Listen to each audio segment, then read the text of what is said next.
Welcome, guys. So I'm StandUpTheSoryu, and we got one of the best artists in our Vanguard community, Vanguard Ocean. Best. He is also a Vanguard Ooh. YouTuber. Make Hi. sure to check the links below. We'll leave all the links and stuff beneath so that you can get to his channel, his Twitter and stuff, and you guys can see what he's currently doing. I'm doing all sorts at the moment, but I wouldn't call myself the best. Just having a look around, there's quite a lot of better ones out there at the moment. I'm just climbing the ladder as things go. Cool, cool. All right. So I'm the host, guys. So we're going to start off with the first question. Vanguard Ocean, what do you think both formats need going forward to change for the better? Would you like to start with premium or standard?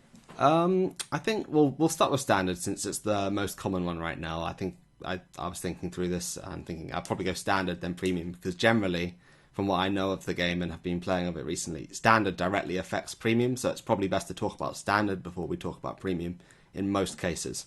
So, I mean, one of the things I've noticed most of all at the moment is that standard really lacks adaptability.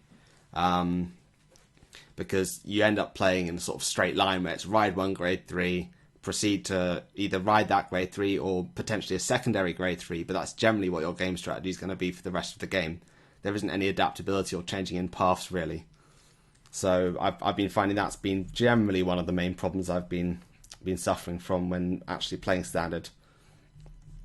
And it would really help the game to get some adaptability. And I don't know whether they'll do that in Overdress, because it could potentially, occur that we get some form of equipment type, stuff from the extra deck, perhaps, that allows you to change how you play much more easily rather than having to rely on the cards being in your hand. But I think that also stems partly from standard requiring a larger card pool, which it's building. So, it's changing over time, but it's still on its way there at the moment. So,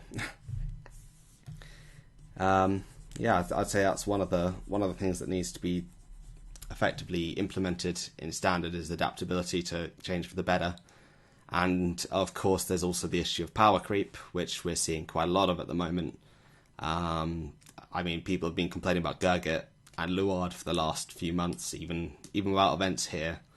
There's been a lot of complaints and people not too happy about the state of things. Just because overall, it's they're quite overpowering as decks go to everything around them outside of very few other options. So I think that we have had formats before that were similar to that, such as the Vanquisher format when Vanquisher and when Team Dragon's Vanity first dropped. We first had literally just being Vanquisher, Revan being the main decks competing, but it happens, and then usually we run out of that format. Eventually, we go into a bit of more of a broad format, and then we go back into a smaller one. So I can't really say that one's one that won't change. That one's more likely to change than anything else. Well, I think the thing was too with Gurgit, like even if there is counterplay to Gurgit, like you have to severely gimp your deck. Like for instance, you have to give them no CB if they go first, so that they don't get the plus. And then on top of that, let's say you're playing Okafor Slamberos, you can, Commander Jaime is the one that taught me this, that you can Soul Blast your grade 3 out so that you can ride your grade 2. So because you're not on grade 3, they can't get the +5 for every Excel circle. But that also kind of puts you in a bad spot because then you're no longer, you're at 9, but it's better than dying to 30k attacks, right? Yeah, it's a choose your pick your poison really, rather than solving the problem. So again, that could be solved by potentially maybe a ban list. It could be solved by, I'd say rather than ban list, limitation list would probably be a better choice. As limitations are generally just nicer in a way that people get to keep their card. They don't feel like their card become useless. That, and I guess more adaptability in defense, I think, is also something, because while that's been something I want to talk about in premium to make premium change for the better in future, but I guess defense can also just extend down to standard, because I think at first, when we first started standard, I remember protect decks were very, very powerful. I don't know if you remember Deer, Yes, the I pain that hated was Deer dear. as an Dark Force player. Ugh. The pain that was dear. Yeah, those cards like that at the time were incredibly difficult, and they basically, but that due to the slower rate of gameplay back then, it allowed for Protect decks to effectively just win by out-resourcing and eventually overpowering.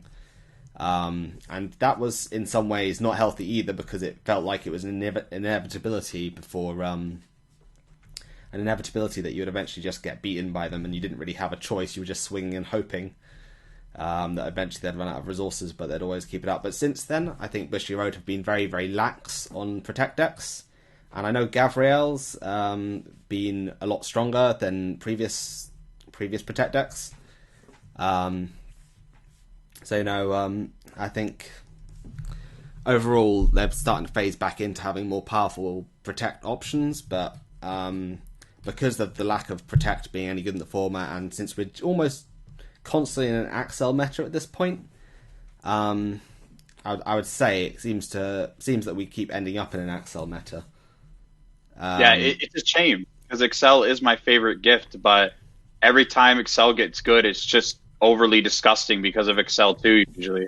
I think, yes, Excel 2 needs to be dealt with, because originally when the gift markers, because I remember they revealed Force 2 first before any of the others, I seem to recall.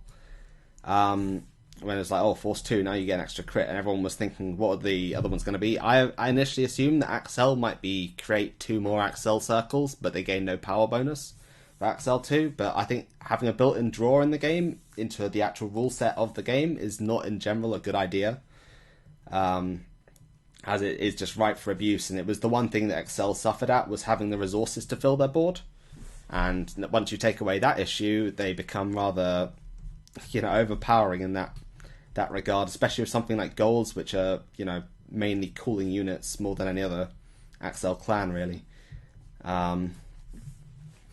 In general, I think that's certainly one of the things. I think one of the things that Standard could benefit from, or could have benefited from, I think, is limiters, such as Limit Break back in the day, because Limit Break functioned in a really effective way for effectively allowing you to hold powerful abilities, but at the same time not have them available easily to everyone playing, like instantly off the bat as soon as you get to grade 3, because we are seeing that more now that grade 3s have got skills that are limited by whether your opponent's grade 3 or not. I think that is a good change, but because the problem came down to when you could just go full power straight out the bat, dump down your Anger Blader, for example, and just sweep your opponent for game in one turn as soon as you hit grade 3, and that wasn't fun for either player. Well, I guess it's fun for the person winning, but outside of that, it wasn't exactly a preferable way of playing the game. So I think especially when you can only counterplay Anger Blader by giving them no counterblast if they go first, so that you don't die.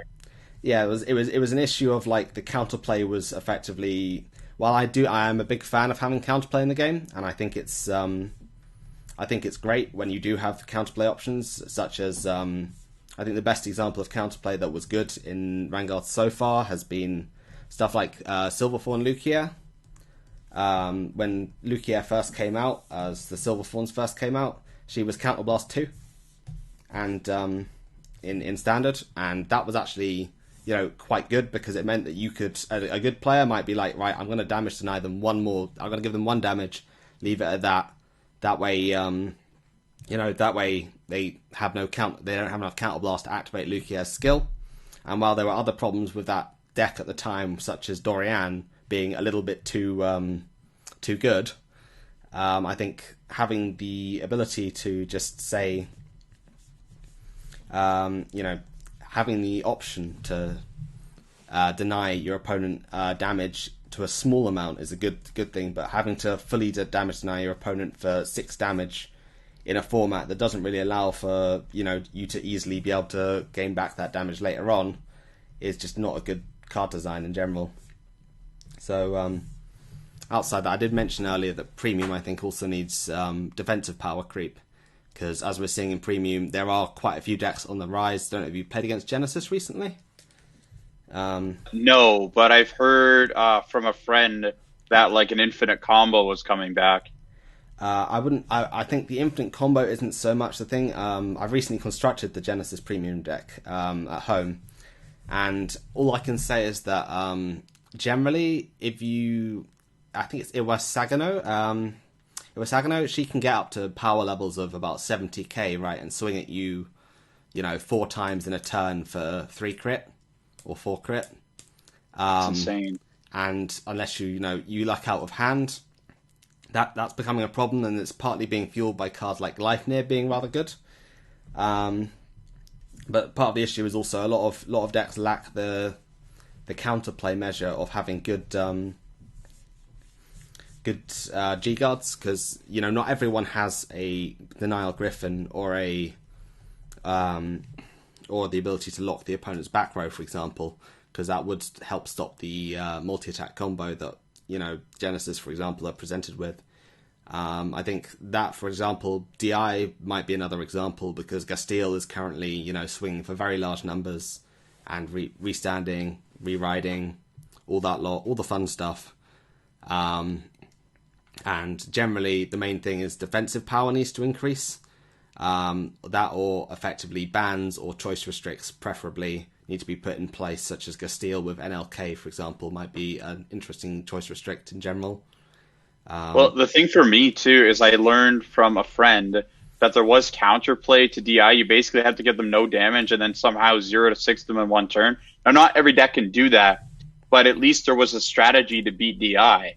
But then they brought out Huam, and Huam says that your Vanguard has to attack their Vanguard. So if they get that, there's no counterplay anymore. You just have to give them damage. And so I think that needs to be limited in DI. It shouldn't be in DI, because then there's almost no counterplay for DI at that point. I think Huam in general was not a good card, because effectively the whole point of us counterplaying already, as you said, is that we don't have to is so we don't suffer the consequences. So them designing a card that's specifically designed to stop us from counterplaying is just pretty poor game design, in my opinion. Like, they've done a lot of good stuff, but designing a card that counterplays the counterplay is sort of a silly decision at the very least. I'd say in my book it's not a clever decision. It's definitely defensive options need to be allowed. One thing I would say overall, I'm not sure if I don't think a lot of people agree with me on this one, but I think having a side deck in Vanguard could be quite interesting. But again, that's coming from a more of a Yu-Gi-Oh background originally, so I was used to having a side deck back then, and you could side deck interesting cards, but that also requires your format to be played in a match format rather than the current often one-off format the Bushiroad likes to play in the West at the moment. So I would say that that's another option. One other thing that I would like to see in terms of premium would be a rule change on the quick shield rulings, because I think that the quick shield generation should not be tied to the forerunners for standard. It should be tied to riding grade 0 in general. Because it's just a case of before, you would have premium got to a point where most of the time you'd be playing the standard forerunner, but of more recent, you've generally only see people playing the standard one now. You used to occasionally get people playing the old forerunners, such as in Kagro, the grade 1 searcher forerunner. Bloody hell, I should know his name. It's escaped me. Escaped me at the time. Like, I think potentially if they reprinted cards, it would help a lot. Like, I don't know if reprinting a Forerunner with draw a card when this is Rodon would be the solution. But that's the best idea I could come up with right now, because then if it has the draw capability, people in Premium will still want to run the Forerunners over the standard cards. So then at least Premium doesn't have too much of standard in it. I think that's a good question of whether premium should or shouldn't have too much premium in it, because again that comes down to the question of if I highly doubt that would be a good solution at the moment, because it simply means that people aren't even making a choice anymore. Because people right now are actively choosing to people actively choose at the moment to run standard forerunners, because it's just instant card advantage outweighs, future card advantage in almost every case at the moment. But that's also because the game's had a shift to the early game being more important in terms of what we're in terms of play rate. Early game has become much more important to the game over the late game striding and stuff. Getting that first stride, like depending on what clan you are, most of the time guarantees the win if you get that first stride. It can definitely guarantee. It definitely guarantees you a good position. It's an interesting situation that we've reached of effectively in standard going first is the thing you want to do, and then in premium going second seems to be what most people want to do. So it's an interesting flip just based on whether you can stride or not.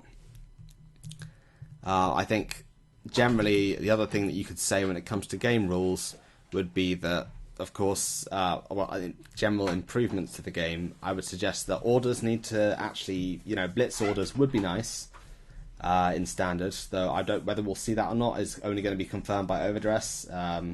If Overdress doesn't show anything on blitz orders, because I believe there's a reveal on the 20th, I believe, for Overdress. But if they don't show us any blitz orders by then, I'm just going to assume that they're not going to do anything more than the quick shields that we've got already.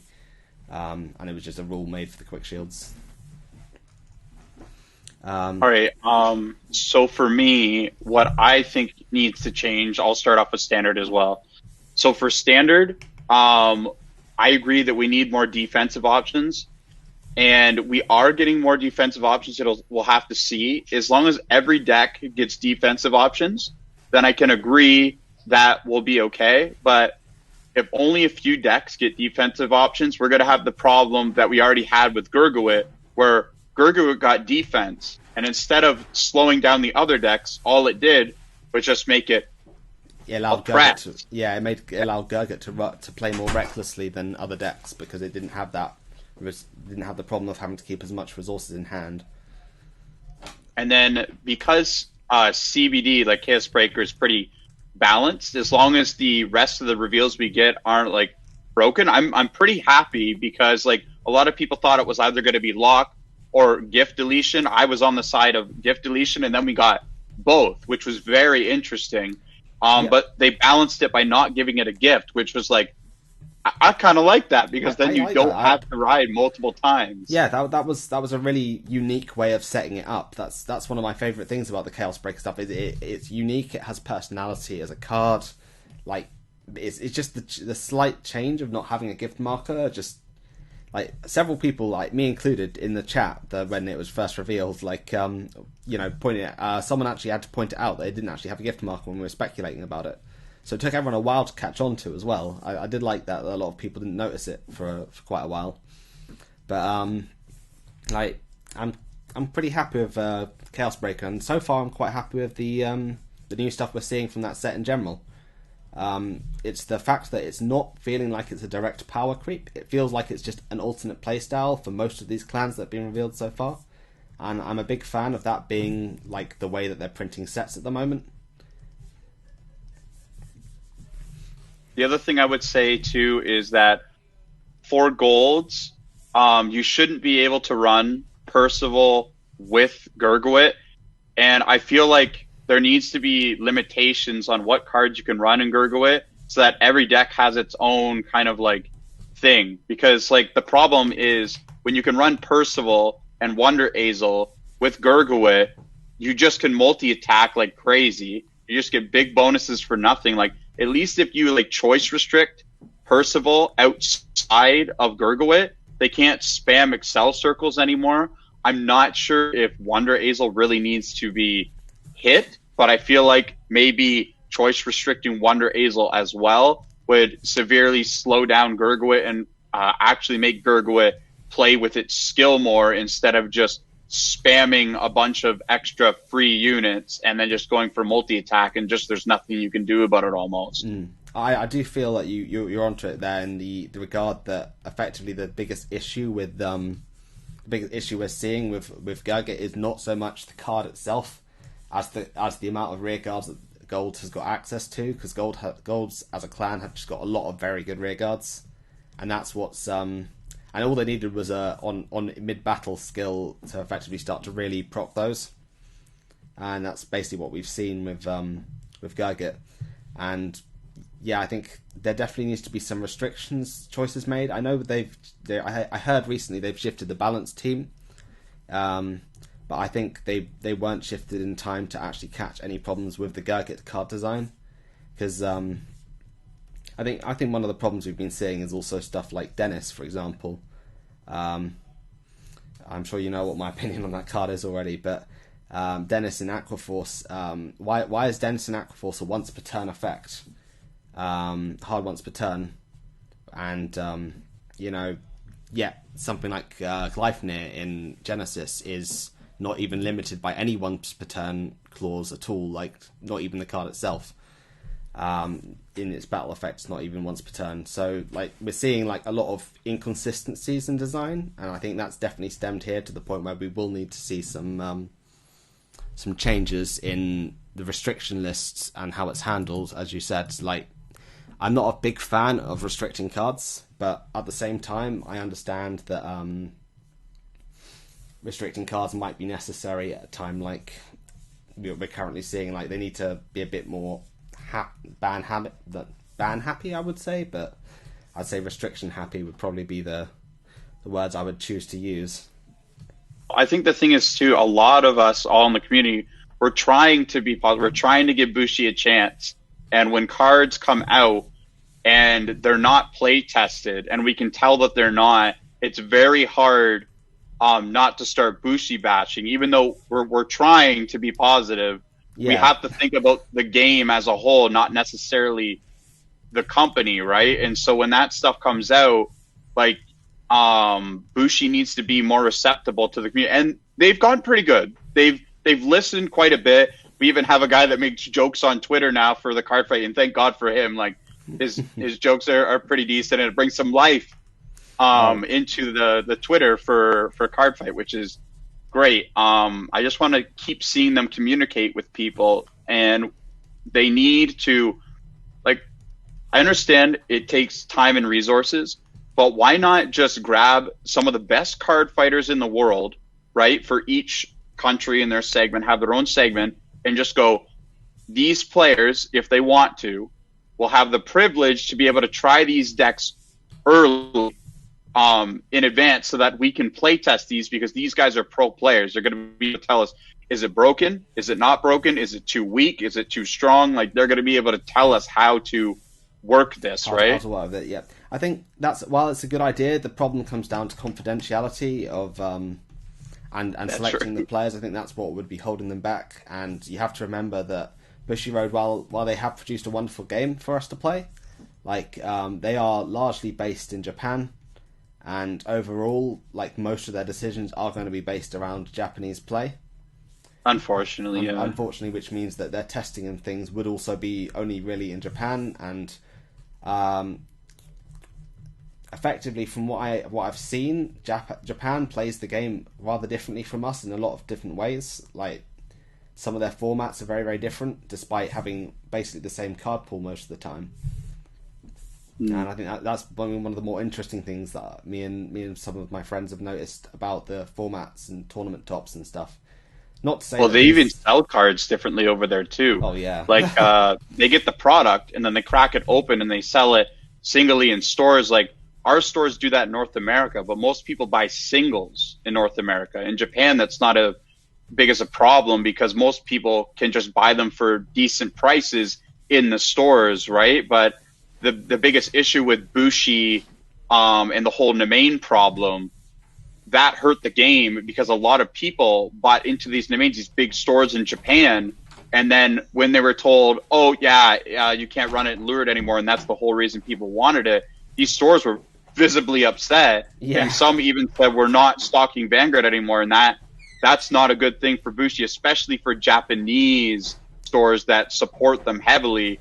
just being like, no, I'm not doing that anymore. That's one of the reasons I think they've been very light-handed with ban lists and stuff like that, because it's the risk of effectively affecting how, everyone else, if they change one small thing, it can effectively edit their market greatly, and that can cause distrust, and also people get unsure about things, and they want to avoid that as much as possible. So I understand that, but it can be hurting the game if they're refusing to do stuff like hit Zazan and other cards similar to that.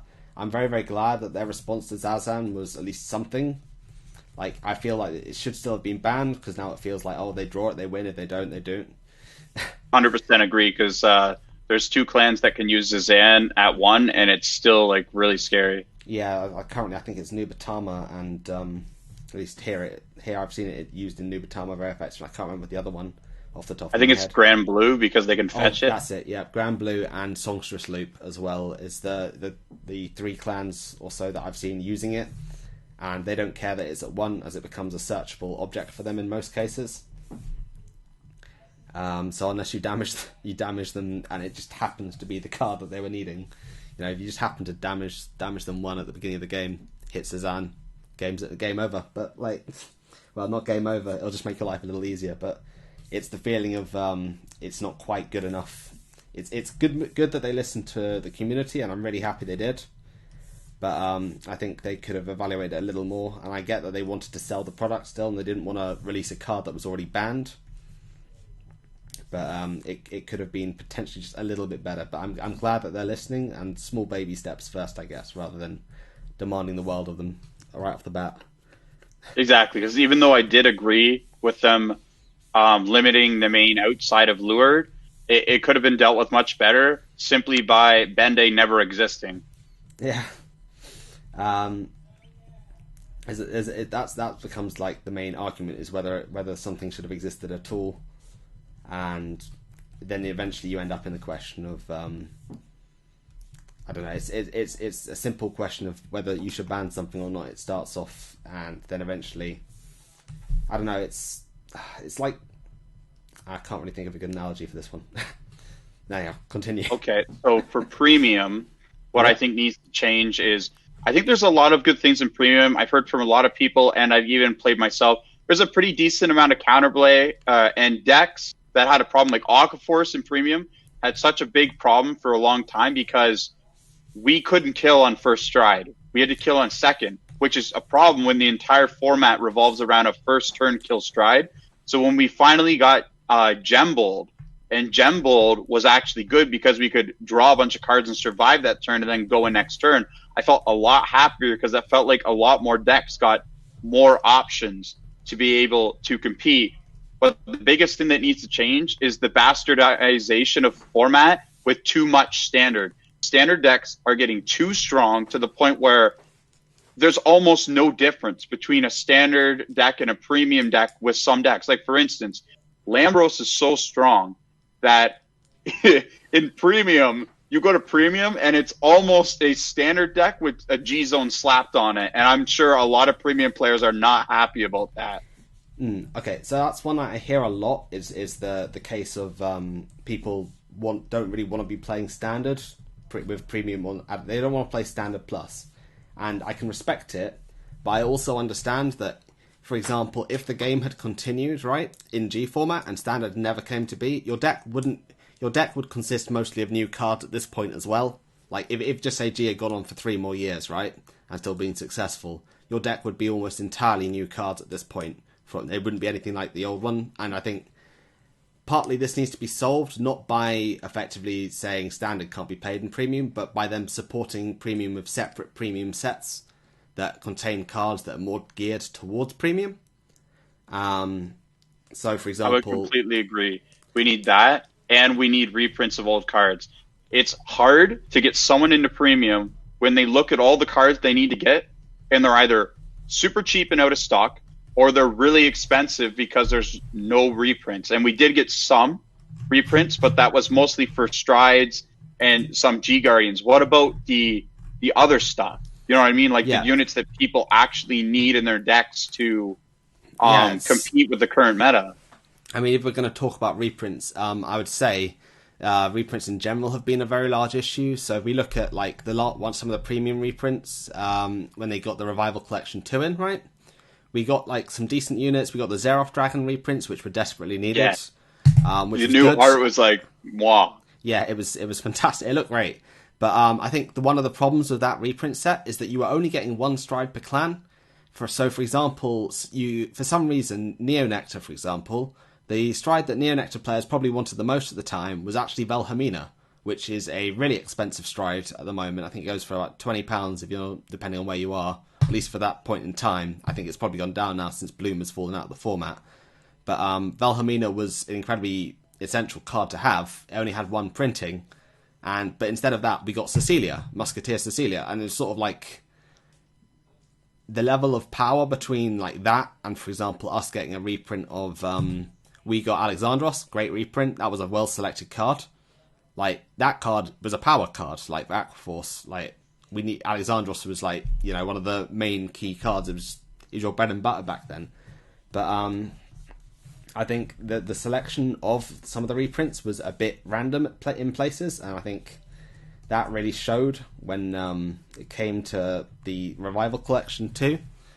I'd say I'm quite happy with Premium Collection stuff, because we got a lot of good units out of that and a lot of support. But again, there were some cards that felt like they hadn't been play tested in any way, such as Katrina at that time. Like, it's clear to me that they're trying to support standard playstyles with the strides that they've been releasing in the premium collections at the moment.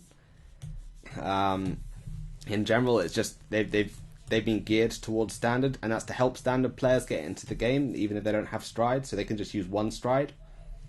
But I think we do need reprints on a larger scale for premium, especially. Such as there's, a lot of clans have 3 to 4 strides, or at least 3 strides, I'd say, given a stretch, outside of a few that only really ever stride one thing to win the game. But there's several clans that could do like a 3-stride pack, so like maybe a pack that has, 3 strides per clan, for example. Maybe in a very low rarity, so that the older versions of the cards keep their rarity value, so it doesn't completely collapse the market. But the problem is that, for example, if you want to build an Oracle Think Tank deck, you're looking at, I'll admit that there are some strides that will now cost you effectively upwards of £20 a copy, and some of these strides in many clans cost, you need a 4 of, or you need a 2 of at least, because a lot of them have flipped themselves.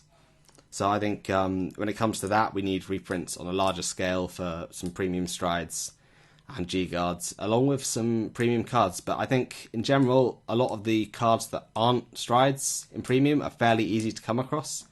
For example, the stand trigger for Genesis, that was actually a double R, not just a single R, just a rare card, and that card is very, very easy to come across these days. So I'd say like some cards need reprints, some cards don't, but I think we also in general just need special premium geared packs with power crept versions of older cards, just to really push forwards with premium. If you want to stop standard being all the premium is, then you're going to need cards in premium that effectively outweigh, effectively support older premium. So, for example, like Wave, for example, we don't have like any Wave cards in our decks anymore in Aquaforce. And, it's like if you want to do anything with Wave, it's like good luck. Yeah, Wave is a joke at this point. Like this, I think the only card that I've used recently that has Wave in is Saber Flow Sailor. Simply because Draw 2 is a very, very good skill, though I don't even need that anymore thanks to Gembolt. In general, I've been finding that's been less and less useful to the point where I've had to take it out of my deck. And in general, like unless they go out of their way to support that mechanic in a special premium set, we're not going to be seeing anyone using that style of card anymore, and we will continue to see the point where most decks are just standard plus. And while that is good for new players who might want to try out premium because it means they only need a G-Zone, it can feel rather limiting because there's a lot less tech options in standard, and that's another thing that standard really lacks, is the ability to tech things in. for example, for certain formats. And partly why people were so scared of Chaos Breaker, though I feel it was unnecessary that a lot of people were scared because it's like, oh no, there's no way to unlock in Standard. But actually there is with the with the mirror card for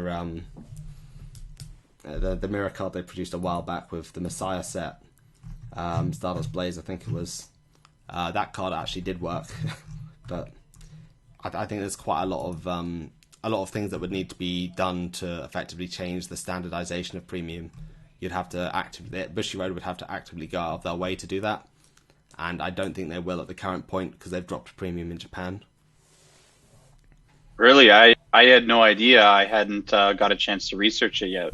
That's crazy. It's they have generally they've dropped the support for the format in Japan, so whether or not we'll see any more Premium support from this point on, I don't know. It might be an indication that Overdress is effectively going to be in such a way that Premium no longer matters. It might mean that Overdress becomes its own format. I hope not, because it would mean having to wait for all of your clans again. I remember the first time people waiting on their clans. I really feel bad for certain people who didn't get their clans till like a year after Standard had begun. We got ours fairly early because we were quite lucky on that one. But I was surprised. I was honestly surprised. I was like, wait a minute, the third child like is Aqua Force? Yeah, we were super lucky. I think if they were to do another reboot, it would only be acceptable if they produced like 24 trial decks or just one deck for every clan, so everyone had a deck out the gate. But of course, sales-wise, that wouldn't be a good thing, so I don't think Bushy would do it. I don't think we're going to be seeing a reboot either when it comes to Overdress at the moment, because there's just too much stuff going on. Like, they wouldn't produce like all these new standard cards if they were going to then just say, all right, we're changing we're rebooting the game again. So I don't think a reboot's in line, as much as I know some people do. So I'm happy to at least believe that we're not going to get a reboot. If anything, Overdress might solve some of Standard's problems, but I might talk about that further down the line. Because otherwise I'm going to keep us here forever, just speculating.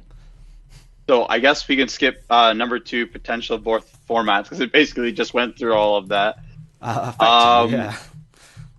Number 3. So what did you think that Bushi has done right in Standard or Premium? Would you like to start with Standard or Premium once again?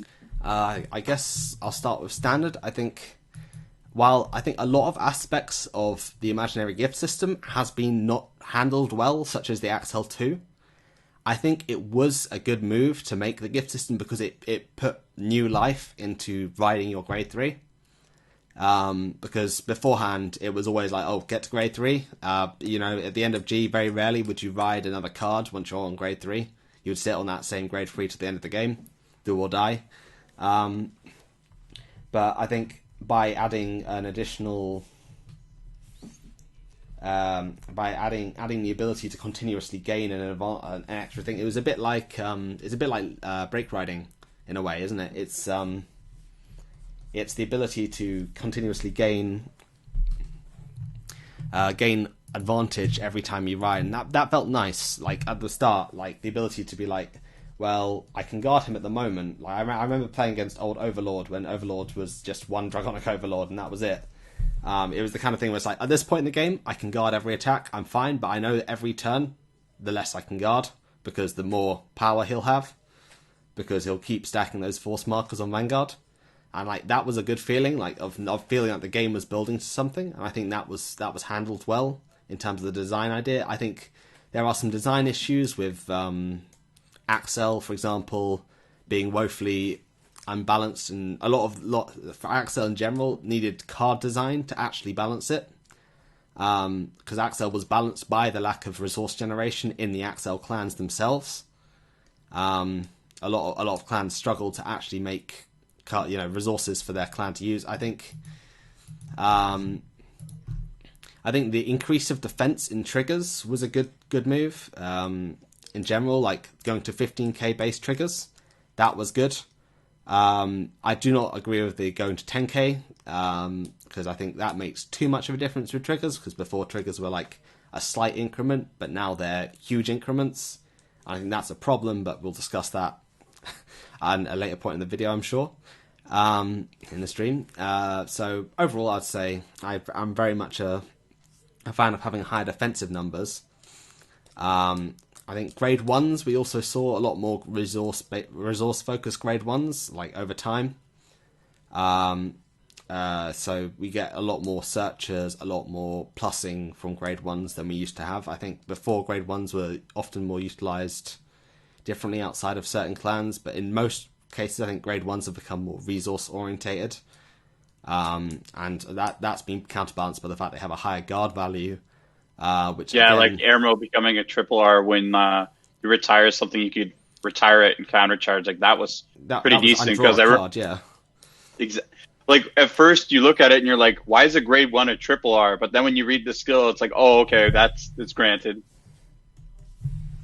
Yeah, it's I think it's good that we started to have more resource generation, but I think another thing I would like, having played Vanguard 0, for example, a little bit.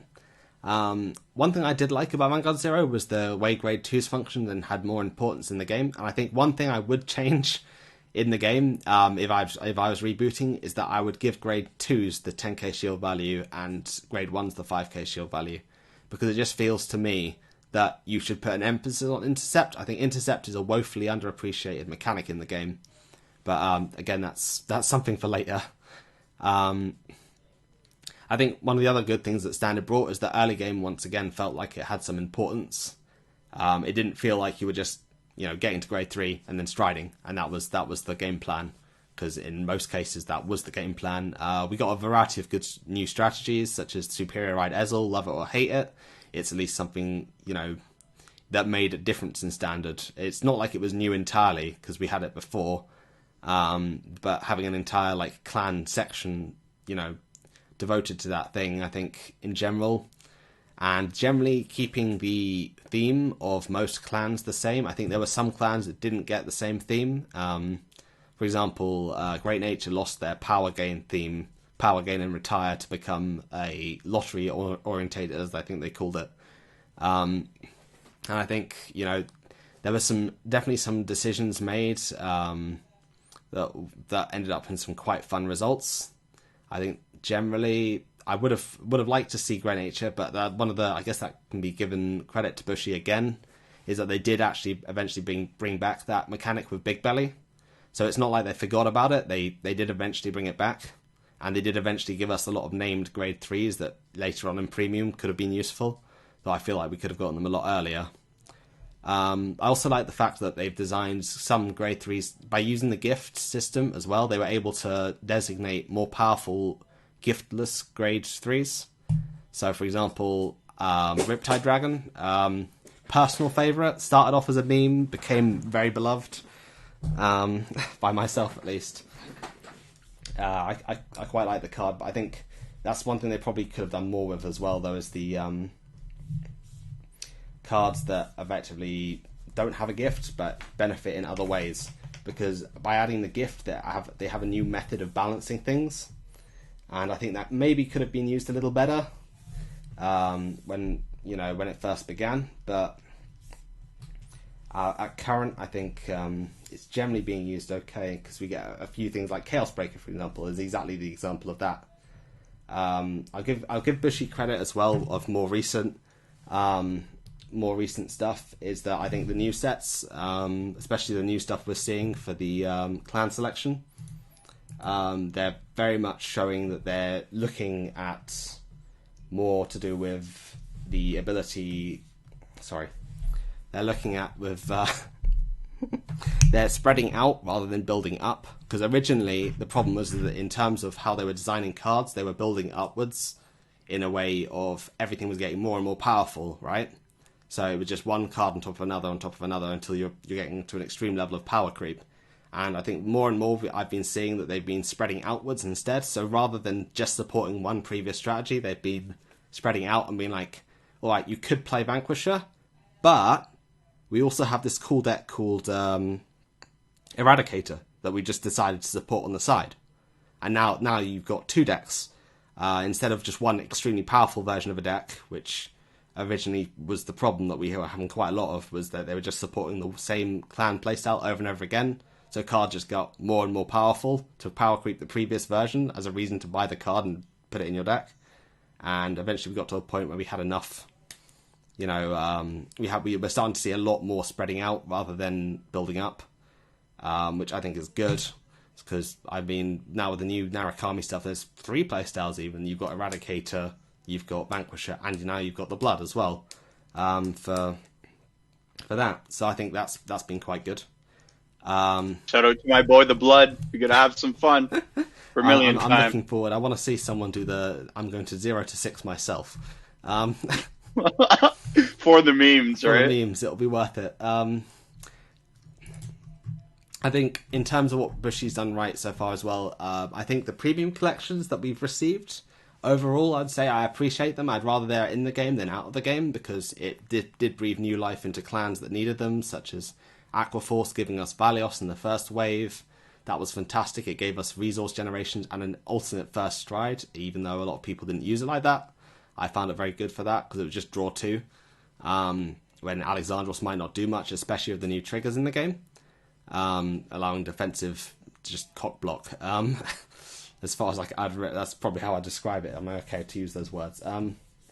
You could draw so much with Valios too, because we didn't have Gembold. So basically, it was kind of the same idea with Valios. The only difference is you weren't going for rested, and so being able to just call cards, get your cards back, and then just swing with a bunch, and then swing with your I think it's Saberflow. And she sacks herself, and you draw 2. It's like so good.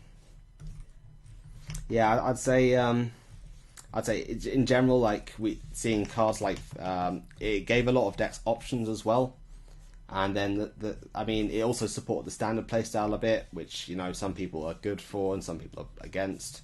But overall, it just made it was easier for newer players to get into the game as well. That they could I don't really have any strides. That's okay. Just pick up the new Witch Momo. I think it's Momo. And now you have a stride that lets you just put massive power on your front row if you're playing Oracle Think Tank, right? So it becomes an option rather than just they don't have to have all the previous strides to effectively build decent decks. They made sure that the strides that we received were decently powerful, and I think that was important towards the overall way things turned out, is that they made the power level decent, but of course there were a few that were too powerful. So I think that could work with some balance, but in general it was generally quite good for the game overall, that we got some better strides. But I think that's my main opinion on that one. So what have you got to add? So for me, for standard, the things that I feel that Bushi did right is, first off, is CBD. When they balanced that, even though I was a little bit scared of it at first, it showed me that they are trying and that they are making more defensive decks. And so the thing that I think they're doing the most right now is they're trying to bring out more defensive decks. Now we'll have to see how far that goes, because I'm really trusting Bushi to bring all decks have defensive options like we talked about earlier.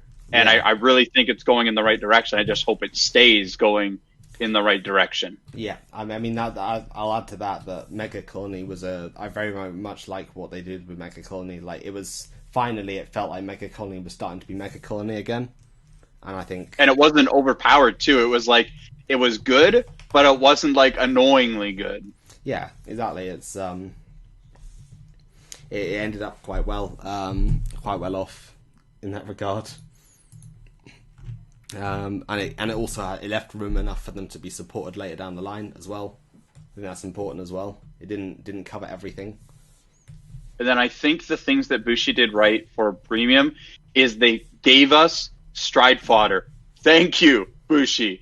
Getting stride fodder for Aquaforce was great, because sometimes, even though you have a lot of cards in your hand, you just don't want to get rid of cards. And so being able to throw a crit and stride and be able to keep your Riptide for different stuff was Thank Yes, God. And I definitely agree with that. That is a fantastic observation. I'd forgotten about the smaller things like that, to be honest, and that has been one of the options generated from those premium collections were just fantastic in general. yeah, like I'm really proud of Bushi for bringing us like premium crits that had the same guard value as standard, and then we got decent effects on them that we could actually use. Yeah, I'm 100% on board with that one. I think that was a very, very good choice by them. While there's other things I would like them to do with it, that's better than nothing. It's having something. And the other thing that they did right in premium is they banned Katrina. I don't care what anybody says. Katrina deserved it. I mean, I'd just say that Katrina needed balancing, and it shouldn't have been released in the state it was. But everybody knew that she was either going to get like gimped or she was going to get hit. Like, there's no way they were going to just leave a card in there where she's completely free. She costs like nothing basically. I think that was her biggest issue, was there was no denial that you could do to her. There was no like cost that you'd have to make sure you had a certain number of rear guards on the field, for example. Like, it wasn't like you had to have the tokens generated already, and they'd already made tokens too easy to generate in standard. I think that was one of the accident mistakes of Neonectar in general, was making standard too easy. They effectively printed all the good Neonectar cards the token generation straight off the bat, and that wasn't good design wise, because it just meant that there was nothing for them to really print, and Neonectar's still suffering that problem, that none of their cards look interesting because it's always just make tokens, do stuff with token, and like there's not really been, like, outside of, I'd say, Ines, which has been at least somewhat reminiscent of the Bloom playstyle, like they haven't really had anything interesting since. Like, Asher was cool and all, but once you got over it, and the price value of Asher was also ridiculous. Price hiked way too hard, but like after a certain point, it got quite boring to play. Neonectar, I remember when it first came out, everyone was really excited because they'd never seen tokens before in the game, and after about 3 games of playing against Cecilia, everyone was like, bored now. Can I play a different deck? So yeah. So moving on to our fourth point, what stigmas are behind each format?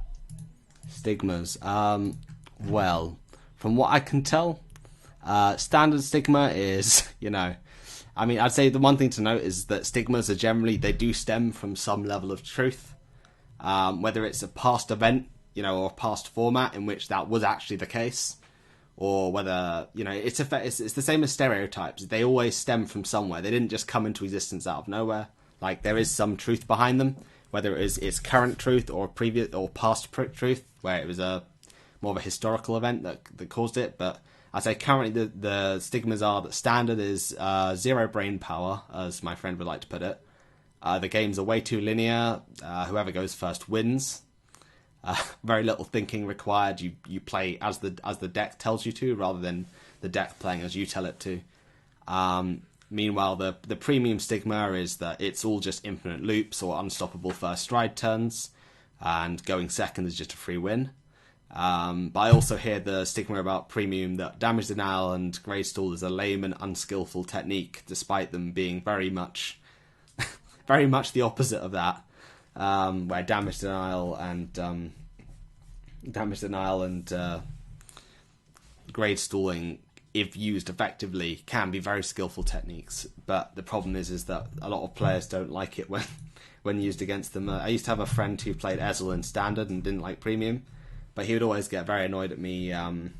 He'd always get very annoyed whenever anyone damage denied him, because it was always like, "Oh, why you damage deny me, bro?" I'm like, because I don't want to give you a Raven. I don't want to give you Raven with like 2 crit when I'm still on grade 1. So it's like some of it does apply to standard, but not as much. So standard players are often not as used to damage denial as premium players are, because simply is you're not going to survive in premium unless you know what to damage deny and what not. I think the level of game knowledge needed to play premium is a lot higher than standard, but it doesn't always mean that the format is as, you know, is more intelligent than standard. I think that is a misconception as well. There are times in which premium can very much be unga bunga, you know, I stride, I win.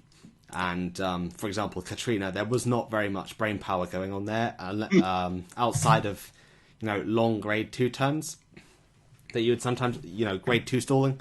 A lot of games that I used to watch, like events and stuff, people would literally just stay on grade 2 and just hope that they could outlast Near Nectar. Often they couldn't unless they were within certain clans, but it was a case of grade 2 stalling can be good, but only when it's used for 1 or 2 turns usually. But when it came down to Near Nectar at that point in time, they had just such a good early game plus such a good stride that it was just an all-round good deck. Like, there was no real counterplay, and that was one of the main comboing too. Yeah, was just insane. Like the amount of attacks that you can get for free, because Katrina sets it all off, and then your rear guards just call like 1 or 2 more rears, and you go for more attacks, and it's like, why? When does it stop? Yeah, I mean, I was happy at the time when I got Aqua Force with like a 40% win rate versus it. Like, I remember literally sitting at home playing the matchup like over and over and over again, just to get to that point where I confidently, you know, win 40% of the time with Aqua Force playing the right play style. But then, of course, that changed if the Near Nectar player played in a different way.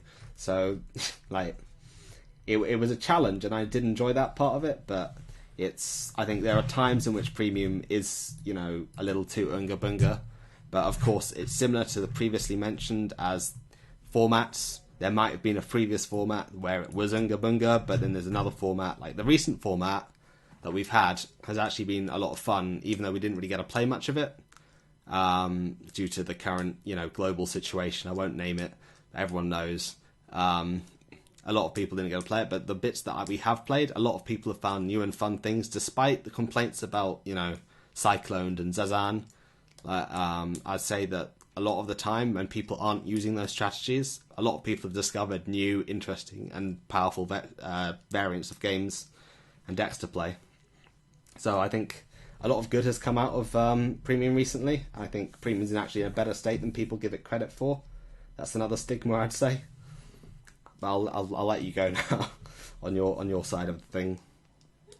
So for stigmas for standard is, and guys, take this with a grain of salt, because I do mainly play standard, and so you can tell that I'm not biased when I say this. I like premium a lot, and I find what a lot of standard people do is they will paintbrush it, and they will be like, oh, it's too complex. And yes, I agree with you. Sometimes it is quite complex to get into, but I found it's like Yu-Gi-Oh! It's just complex at first, but once you learn everything, it's really not that bad. And then it's just the same as standard. You got to learn your matchups, only you have to actually learn your matchups. You can't just go, well, my deck can aggro this person so hard, so I only need to learn these 3 matchups. Like with premium, you have to learn your matchups, because most of the time your deck's not good enough to just tank so many decks that you only have the 3 that you have to worry about, or the 2. Dark Irregulars Golds. I think that's a pretty apt description. Like, I do like that description of standard versus premium, because it is very much a game knowledge becomes important, and that's not to say you should never play premium until you've studied everything there is to know in premium. Like, that just defeats the point of playing premium. I think It's because one of the things I found when, you know, playing premium over standard, like when I first began playing standard, because I was a premium player before then, you know, back in G, I played in G. But the thing is, I found at the time was standard in general, it was fun, you know, just meeting people playing the new deck, like, and you didn't know what it did yet. For example, because I was pretty lazy on Vanguard News at the time, so it's like my friend was like, "Oh, the new Nubatama stuff dropped," and I was like, "Oh, really? Let's play it." And then we'd find out. Like, I do remember the horrors that came from like Crow plus Jamio Congo plus Jamio Congo. I used to do it to my buddy all the time. He hates it. Every time I drop the Crow, he's like, he's just dead inside. Yeah, honestly, it's pretty terrifying. But like, when clans first dropped, and I think if you take the attitude when playing premium as a standard player, for example, or if you're just going to witness a new deck and you're going to try your best, maybe you won't win, maybe you will win, but in the end, you got to have fun. You got to see a new strategy. Like there's a lot of new ones going around at the moment, especially. Well, like the biggest advice I can give to all you guys out there is in the future when we get our regionals back, if you're going to go to a premium event, just make sure that you study on what you're going to be fighting, because I see a lot of people, they go to the premium regionals, they go with a meta deck, and they lose in their first 2 rounds, and they get upset, and they never come back to premium. And you need to realize that you need to study your matchups in premium. You can't just go in and win, and you might get lucky. You might get opponents that make an accidental misplay for like 6 rounds, right?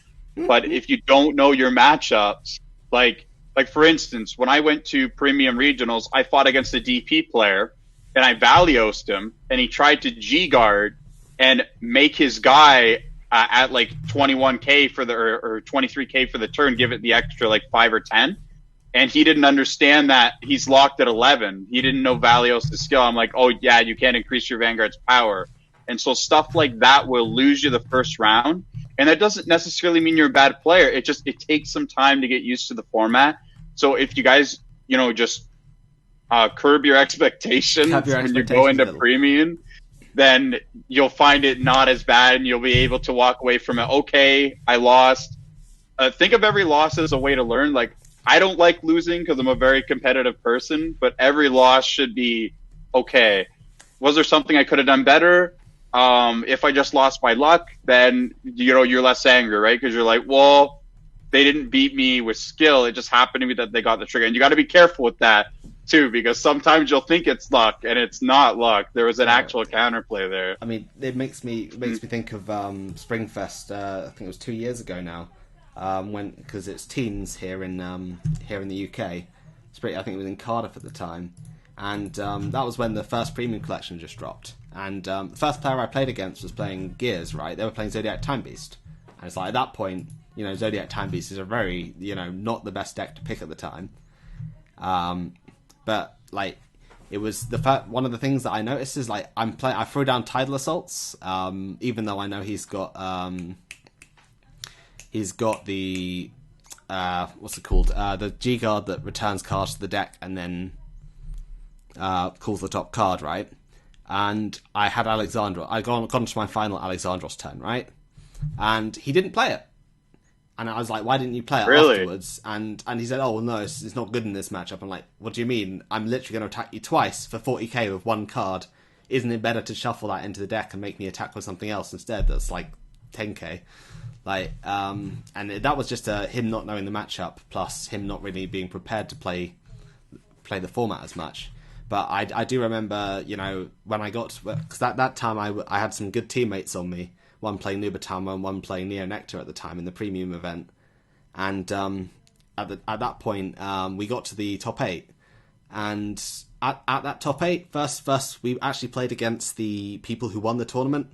That was our first round of top 8. So I sat down against Solemn Vanguard. And, dang. he was playing Shadows at the time with his big brain numerous, like, oh, I'm going to get Ritual 10 and Morfessa you. Because at that point in time, people were still working out how to do it, and he'd worked it out. The lured filter combo, where you just filter only triggers left in your deck, pretty much. Yeah, it basically filtered and then got the Ritual 10 first stride, right? And, I got to a point, and the thing is that at first I was like, oh, I was just unlucky, right? Because I did knock him to 4, and then he healed on 5, right? But not that the thing is that only afterwards I spent the entire, like... coach journey home kicking myself because I strode the wrong stride and I could have done more, because I went into Alexandros instead of Lambros, and it would have effectively been the same, but I would have had another attack because I was using Algos at the time, and effectively I might have been able to push him to 6, and I don't know if that was the case because he had about a 3-card hand at that point. But like it was a case of, I knew I'd done something wrong afterwards, and so it's like I could have dismissed it as luck, but I can also look at it and be like, next time next time remember to check the G zone numbers and the cards you've got on field, because it can be important in terms of the way things work. Because with Lambros it's wave 4, Alexandros is only up to wave 3, and because of that I could have actually got an extra attack or 2 in. So we're at the same power level gain because I had the same number of cards face up in my G zone. So it's like, not knowing when you made the mistake is very important in Premium, because like, as much as I like to dismiss things as just luck, which is I think another thing about Standard, that a lot of the time is just like, well, he gets triggers, he wins, I get triggers, I win. I think that can very much be the case with both formats. Anyway. I can't remember who. Actually, I know who it was, but he's no longer on YouTube now. But he was explaining to me that people have this problem in Standard where they don't get their boss card and they don't want to play it out. They're like, oh, I lost. And it's like, no, if you don't get your boss card, that doesn't mean you're not going to win. You can still win. There's lots of games where I did not draw into my boss card and I still managed to cheek out a win. And when you realize, I've ridden Riptide Dragon and still won. Like, I've had it happen at a regionals. I was like, did I seriously just win with a Riptide Vanguard? Oh, I know. I've done that as well. I was like, wow, okay, Riptide Dragon, you are the best. 100%. Oh, I love Riptide Dragon. Let it be known. So for the Stigmas or Premium, what I find is that a lot of people that are pro Premium, they have a very difficult time with looking at Standard like, oh, it's brain dead and stuff like that. But what the Premium players tend to forget is that by playing Premium, it puts your mindset at a higher skill cap. And so Standard itself, even though it is very linear and there's not a lot of counterplay, with your skill cap being so high in Premium that once you get good at Premium, it's easy to look at Standard like it's brain dead because you started in the harder format. Yeah. Right? Go ahead. No, you can continue. I was going to say, I agree. Like some of the things where you have for counterplay, like for instance, I learned this, like I was telling you guys before, Commander Jaime taught me this, that you can Soul Blast out the grade 3 with Lambros and go down to the grade 2 so that Gurgwit doesn't get the plus 5k for every single Excel circle that they have. And so some decks actually do have counterplay against Gurgwit. It's not great, like we talked about before, but it can definitely give you a better chance of winning. And I feel like a lot of Premium players that are pro Premium, and I'm not talking about people that play both formats because they play both formats, so there's no gripe there. But pro Premium will forget about that issue that, hey, there is some counterplay with some decks. And as a main Standard player, I can still agree with people that pro Premium that, yes, some decks are linear. Like, even though I main Standard, I hate Gurgit with a passion. I can't stand it. Like, I know Gold, like, if you guys have ever watched a lot of Gold's videos on YouTube, I even saw a video that said, here's an Azel build that you can build so you can play with your friends and they won't hate you. I mean, because they didn't want to play Gurgit. I think that becomes an issue in either format. I think both formats have had points where they've had like one deck that rules the entire format, and that's enough to just the knowledge that there's one deck ruling a format is enough to turn a lot of players off. Like, you know, it's like when people are like, well, Premium's just Dark Irregulars, DI just one-shotting you if you give them any damage, and then, you know, Standard is just Luard winning every game. Like, those formats, that's enough to make anyone want to, like, sit there and go, I want to play the other format, or I don't want to play either format, I'm going to go play Digimon. I can understand why that would drive people to that degree of an extremity, because in the end, I think card game players especially are quite, you know, we're all quite opinionated when it comes around to these kind of things. And because of that, we also change our minds very, very quickly on things, or we're very quick to jump to conclusions in a lot of cases. And I think that can often damage the way that people play the game. And it can often damage people's opinions of certain things based on very, very small events. Well, the thing for me is I almost quit Premium at one point. On the last regionals I was at, I was doing really good.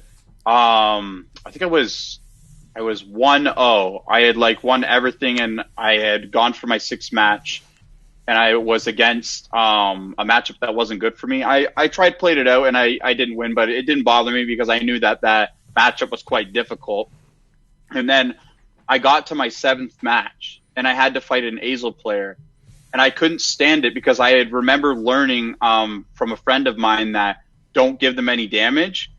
But I can't remember if some card came out or something, but what happened was the deck could now run on 0 damage. And so I gave him 0 damage. He went to 4 Excel circles and then passed to me, and I'm on grade 2, and I'm just like, or I was on grade 1, so I can't do anything. And at that point, I was very angry because I was like, I worked so hard to get to this point, and then it's been ripped away. Yeah, exactly, by somebody who might be a good player, but is potentially playing with the deck that has a high roll auto win. And to be fair, the percentage isn't super high for the high roll. But when it happens, you feel disgusted. You feel like your victory was stolen before you even got a chance to play. And I don't think a lot of people like that. And I don't know how Gold's players potentially feel on Azel and Premium, because I'm sure some of them liked it.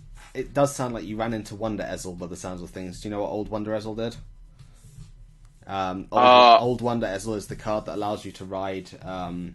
It allows you to ride on your grade 3 Vanguard. If it's already a grade 3, it allows you to ride Ezel from deck on place. So it means it's that gross. So as soon as they get one, they just keep slapping them down. I think my friend, I don't know, I think he plays by Twink Fight Vanguard right now, but he did like or yellow card Vanguard. I think might have done a video of just my friend just sitting there, just throwing down Wonder Ezels, going Axel, Axel, Axel, Axel, because that's how the format was at that point in time. Though the card that allows that is now banned in Premium, which is Wonder Ezel. Thank you. So and that's just the premium. That's the premium Wonder Ezel, because that card did become a bit of a problem. Because even if you damage denied them, they would still at least be able to generate a massive board and a massive field. I was lucky enough that one of the last times I fought against Ezel in that event, that same event that was recorded at, during that event, both me and the Ezel player bricked, and so he failed his superior ride and I failed my first ride. So it was like I thought I was screwed at the time, because I was like, oh, I've just failed my first ride against Ezel of all decks, and then they failed theirs as well. So it was like, oh, thank God, now we're both on an even playing field. So in the end, it turned out better than I thought. But I think there's quite a few cards like that where I guess that's a case of your thing earlier, that if you're not paying attention to the format, you will suffer in that regard of not knowing what cards are which, and if you're not prepared for it. I think it was a different fight, or was it? No, it was Chris. I think I think it was Chris who went into an event and he assumed that he was going to do well because he had Neo Nectar, and I think he did a whole video on that. He did a whole video on how he had overassumed or overestimated what he was going to do. Or how well he was going to play, because he just didn't know the format. He had gone in blind, and he got swamped by Ezels despite playing Neo Nectar, because Ezel still beat that matchup. Yeah, I playing any deck wouldn't be fun. Having to match a bunch of Ezels in a premium tournament like that, ouch. Yeah, I remember that everyone was thinking it was going to be a Neo Nectar format, but I think it ended up actually having more Ezel players, because people had worked out that Ezel generally beat the Neo Nectar matchup just by being faster and stopping the Neo Nectar players from generally going on the full assault straight off the bat, because that was one of the best things. Their early game was so powerful, they could just go straight in. They could just go straight in on combat. And after people worked out that Ezel beat that by effectively just bypassing it and threatening them with superior stride, like at that point, just stopped people from playing that. And so we had so many Ezels in that one event that I think anyone who took Neo Nectar was caught by surprise. I think there was only 2 Neo Nectar tops in that event. So yeah, I think it was a case of a lot of people suspected it was going to be Neo Nectar only, and then it turned out to be Ezel. and that's caught a lot of people by surprise, except the people who picked Ezel because they did it because of all the Neonectar players. Anyhow, to the next question, shall we? Yeah, sounds good. So what do you think the implications of gifts on both formats are? Well, I think we've seen the main implication of gifts on premium format being that on-stride skills are just not good enough anymore. I first assumed that when we got Premium Collection 2, right, I thought it was going to be like, we were going to get Thavas and stuff where they had on-stride gain a gift or something like that, right? I thought maybe we're going to get something along those lines. We didn't, but we did get it eventually in Standard. I think gifts have basically become the entire way that the game runs at this point. Premium's been affected by gifts, where basically the decks that can utilize gifts the best are generally the ones doing the best right now. So, you've got Dragonic Overlord, the End, effectively utilizing Force 2 better than any other deck, almost, just on Vanguard Circle. But then again, like Genesis is also utilizing Force 2. I guess one of the few decks that isn't really overutilizing their gift markers that I can think of that's popular right now is DI. Because they're not exactly using Protect as much as, a deck like Kagero, the End, using the Legion, is using, they're using Force 2 much, much more than, because it's making the deck strategy that much better because of the double crit straight off the bat. And I think we've seen more and more things of that sort of, along that sort of line. I would agree. It very limits your selection of what units that you can pick when you literally have to pick the one with the gift because your opponent is going to pick a card with a gift. And if you don't, you're at a disadvantage the minute you ride to grade 3. Yeah, exactly. If it's exactly that problem of it's become a very, very large issue overall. In terms of grade 3 selectability has gone down because of that in premium especially.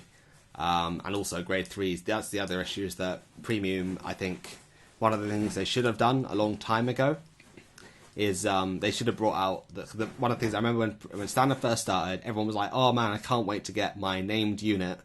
For example, Dragonic Overlord, that was one of the first things to come out, and we were quite lucky about that. So people were very much waiting on... people were very much waiting for their clan units to come out. So Thavas, for example, named units, Davash,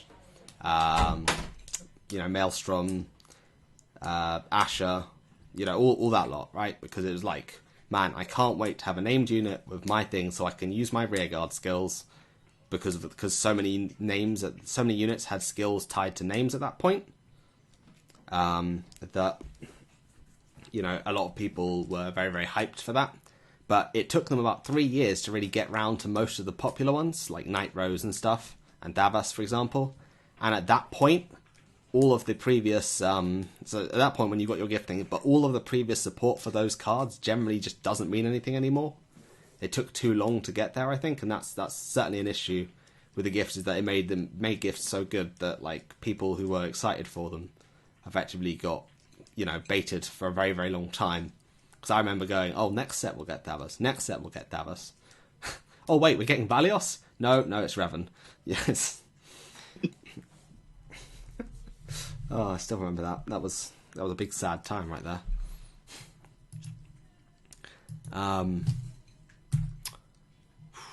Other than so that, in regards to Standard, what kind of things do you think the gift caused to the game?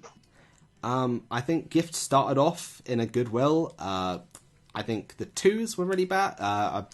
While the 2s were a cool idea and a variation, I think they were executed rather poorly. As Axel 2 having draw built into the game, it's just a bad idea. Especially with a clan that's a clan type that's not meant to have good resource generation. I don't think. If anything, if it did say draw, it shouldn't have had even the 5k power gain. Like, it shouldn't have had any power gain at all if it was to say draw. I think that was crazy of them to do. I think Protect 2 was awful. It was basically just a wash. Because the problem is that with Protect 2, it's the only gift marker that I believe so far literally states that you have to, that has cards that literally state you have to have Protect 2 to use their skills, right? Because the gift mechanic is so bad in general, right, that the mechanic won't even be played unless a card specifically requires it to be played. For example, the like Mark. Angel Feather, like Makal Maluth, I think is how you call it. Melkuth, that's how we call. That's how I call it. Melkuth, Arcada. Like, there's cards in that set that, you know, like the Angels, some of the Angel cards in that set, they literally require you to have Protect 2 to use their skills, and they have to have. And they're the only deck that can use Protect 2 good too, because they can intercept for guard without their things being touched because of resist, right? And so I would agree with you. It feels like there's very few decks that actually succeed in using Protect 2. I mean, part of the problem is they can't edit Protect 2 anymore now because they've released the thing. They can't edit Axel either, and they can't edit Force. I think Force was okay. Like, I'm fine with it. The fact you couldn't stack or anything, I think it was interesting. But Protect 2 was like an exceptionally bad design choice, partly because Intercept is just generally undervalued in the game. As I said earlier, I think we should have Intercept as a bigger value in the game. Not like to the degree of Vanguard 0, where you literally can't attack the Vanguard if there's interceptors, but like to the degree where an intercept actually matters, because so often it's like, you know, you're not going to really think, oh, I need 5k more to guard, so I'll call a grade 2 over a grade 3, despite the grade 3 having better skills. Like, you're going to call the whichever one has the better skill, and the intercept is just a tiny bonus on top, if anything. And it also means that because intercept isn't that important, retire skills also go down in value, because now, you know, what's the point of retiring a card that, you know, intercepts for such a small amount, unless it's going to make a tiny difference. Like, at the beginning of Standard, it might have made a difference, but I think that's also partly affected by the strength of triggers. In Standard, I think triggers were too powerful in terms of their power gain, because before there was a slight incrementation of 5k, and now it's, you know, it's 10k is a very big number in comparison, jumping from one to the next. But I think in general, the idea of gifts being slowly like increasing the ability of rides, similar to, you know, break rides, that was cool, and I liked it quite a lot in general. But I think after a while they got to a point where it's like, there's too many cards that now we've got to a point in the game where unless your clan says make more than one per turn, like if it doesn't say make 2 gifts per turn at this point in Standard especially, your clan's just not doing very well. Like, unless you can generate more than 1 a turn. And then you get to the problems like, for some reason, they decided to give Shadow Paladin the ability to generate 3, instead of, while, you know, several other clans could generate 2, understandably, a turn. But for some reason, they had to have Shadow Paladins generating 3, and it was like, that was just a bad game designed to sell Shadow Paladin at that point, I think, is the only real implication I could get from that, because they power creeped the game so much when that came out. They really did. I think it was interesting to have one clan, like, you know, we had Gears that could make 2, but they gained their second one at the end phase, so I was like, you know, that's okay. It's getting at the end phase. It's not like that. It's not as, you know, thing, and it added to their playstyle of every turn getting better and better and better, and that was like how Force started. You know, it's like the idea that you incrementally get more and more powerful attacks until your opponent can't take it anymore. Because that's always been one of the things, is that the gameplay style of each one is, you know, Force, you incrementally get stronger. Axel, you incrementally get more and more attacks. And Protects, you incrementally out-creep your opponent in resources till they can't beat you anymore, and you beat them just by out-resourcing them. But those quickly got lost as identities as we started to get power creep in restanding cards. We got power creep in power gain, which was another problem, really, because, you know, Axel originally wasn't really that great, because we got a load of cards that did stuff like restand, and the whole thing was you would generally be stopped by 1 trigger, right? Unless you hit like a front on your own side, you'd be stopped by 1 trigger. But as time's gone on, I've noticed that Axel clans and Force clans, like especially, like Protect's been left out of all of this because it's Protect, and Bushy doesn't want to touch it ever since the first time they messed up Protect with Oracle Think Tank being broken. I wouldn't say broken. I think broken's a very strong word, but Oracle Think Tank being really, really strong, and overall, I think the problem comes down to Axel. Basically, they originally were limited by defensive triggers being a potential threat and not hitting very high numbers, right? And that worked because it meant that despite having the upper hand in number of attacks, they weren't actually, they were very limited in what they could do in the other respect of, right, we've got all these attacks, but if they hit a few defensive, they don't have to drop as much shield because they're only, while we're attacking a lot, we're not attacking high numbers. Eventually, we got to the point where we started having units like Coral Assault printed, and the dual axe wielder in Golds, for example, I'm not sure the name, I can't remember what it's called, Axe Throw or something, but she increments her power by plus 15 to 20k, I seem to remember. Plus 15k, I think. But you start to see all these units that basically just get powerful enough to hit through 1 or 2 triggers, like Coral Assault and that. And that's when you start seeing Axel becoming a problem and starting to take over formats, when they start to get A, resource generation, and B, they have enough power that all their multi-attacks doesn't get stopped by a single trigger, or 2 triggers even. Because that's when we start to see Axel becoming a problem. Force starts to become a problem when we see them being able to use the force markers more than once per turn. So, for example, multi-attack. So you start to have to see things like Messiah being like, haha, look at this. Two cards, I get to attack 5 times a turn if I have the right cards. And that becomes sort of like, okay, shaky ground, because now they're using the same thing. Like a clan like Overlord, like not Overlord, Kagero, right, with Overlord, right? The Overlord playstyle of multi-attacking on the Vanguard circle, it made sense, and it didn't power creep too quick. But then, Force 2 came along, and then they also went, well, they've got Force 2 now, so now we need to give them a load of... So now we need to give them the option to go Force 2 by giving them a load of cards that massively boost their power. And then that becomes a problem as well. And eventually you get to the point where it's the same as Axel, where you've got cards attacking a lot of times for a lot of high numbers, and in some cases with more than 1 damage. And eventually you get to a point where it gets outbalanced. And of course Protect's not going anywhere, so it's not doing anything. Protect hasn't defensively power creeped like the other two have offensively power creeped, I think is one of the problems as well. Is Protect is not able to live up to that. So Protect has been left in the dirt in a lot of ways as a gift type. So I think gifts have gone wrong because they've been overlax and they've been too eager to give multiple gift types. Multiple gifts. Like Valkyrian was a fun idea, but it should have been the only clan that could generate more than 1 a turn. Yeah, diversity is always better for the game than the biggest thing that's always made me and quite a few bit of people upset is Bermuda. Bermuda, it needs to stop being this clan comes out and it's better than everything, and I get it. It only gets a release every 6 months or a year, and so because it only gets it doesn't get as many releases as some of the other decks, it needs that power.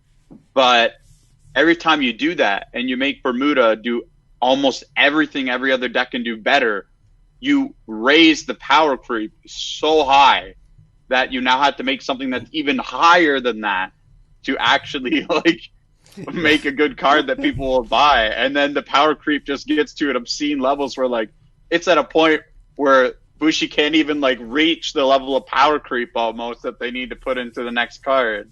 I think that's basically a sign. I think one of the things I have noticed as well is that I think that stems from Bushiroad being more bothered about selling product than designing the game. Because I think one of the things I did see with Vanguard when I first got into it was man, this game has really, really been well designed, and in a large part it's been well designed and it's designed to have fun, and the people who made it clearly were having fun too. And you could even see that with even the anime back then. It felt like it was quality and not just trying to sell you cards all the time. And I feel like I've noticed more and more recently, there's been times, especially when V first started, it seems like the mindset of Bushi as a company has changed from making a good game to making a game that sells. And I felt with V that they were very much more on with the V series anime especially. It felt very corporate at times, where it felt like they're just aiming to sell the game. And I think they're trying to scale that back again now, because like with the Shinnamonarch, it was actually quite fun. But unfortunately, Bermuda is always going to be one of those sales pitch clans that literally it just exists to sell lots of cards and make lots of money. Because that is unfortunately in the end we have to understand it is a card game. But the problem is that they've done it to a clan and made that clan so popular by making the cards more powerful. And I think it's the issue that they've misconstrued that people aren't buying it for pretty character. People are buying it for pretty characters, but they've misconstrued that as they're buying it for powerful cards. And I think that's generated a point where they believe that they're selling. The reason it's selling so well is because of how powerful the cards are. Half of it. When I think it would still sell well even if the cards weren't good. Even if they weren't that good. But I think the problem is also Bermuda's too big for its own good as a clan. Like size wise, it's gotten to a state of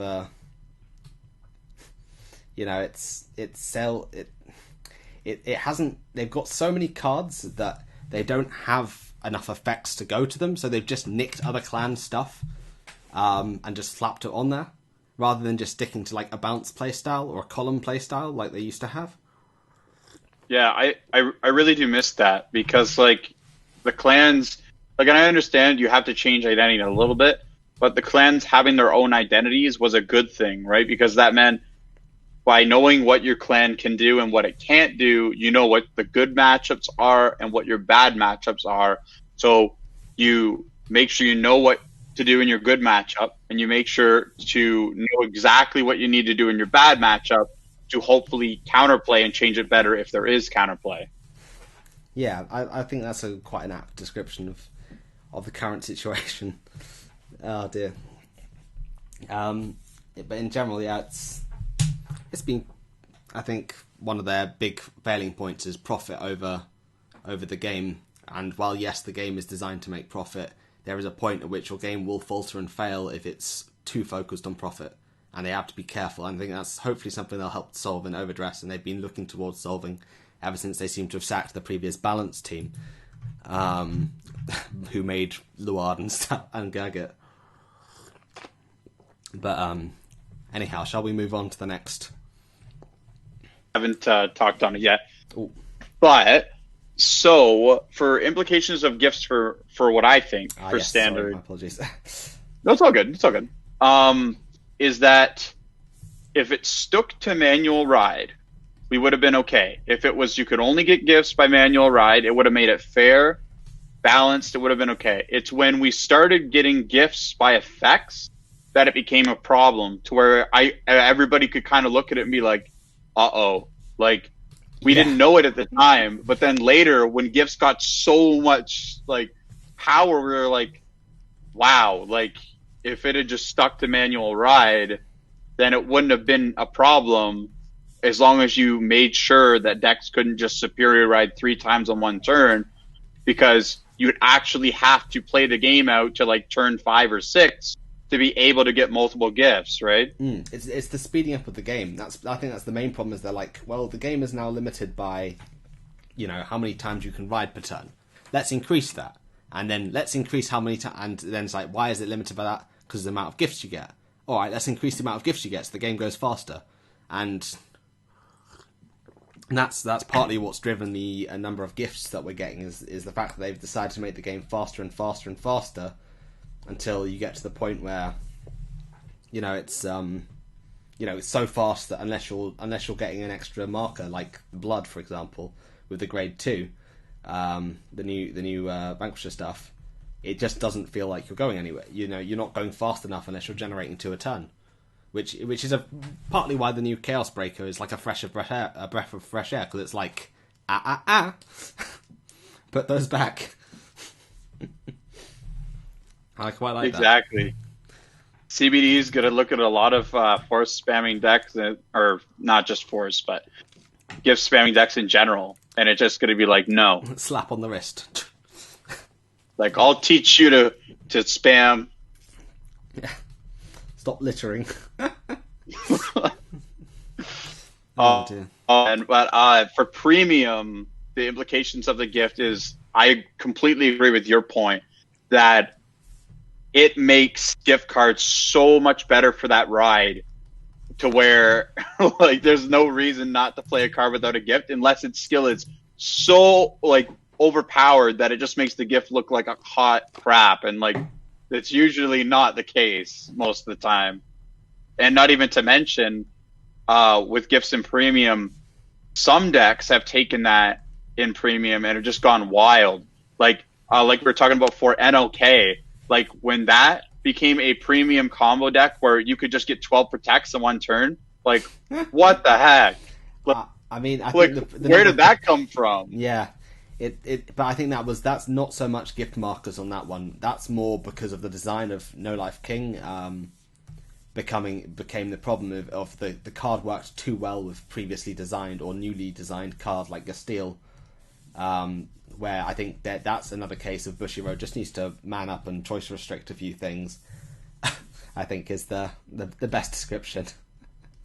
Yeah, it's the same manual ride thing, that every time you allow an effect to give you another gift, or like we were talking about before, if you get too many superior rides with gifts, you kind of have trouble controlling the amount of gifts that these clans put out without something that can remove them, like CBD, right? Yeah, I think I think we've been long overdue anti-gift stuff. And Link Joker's always played the role of the heel for Vanguard, of the villain who takes away things from other people.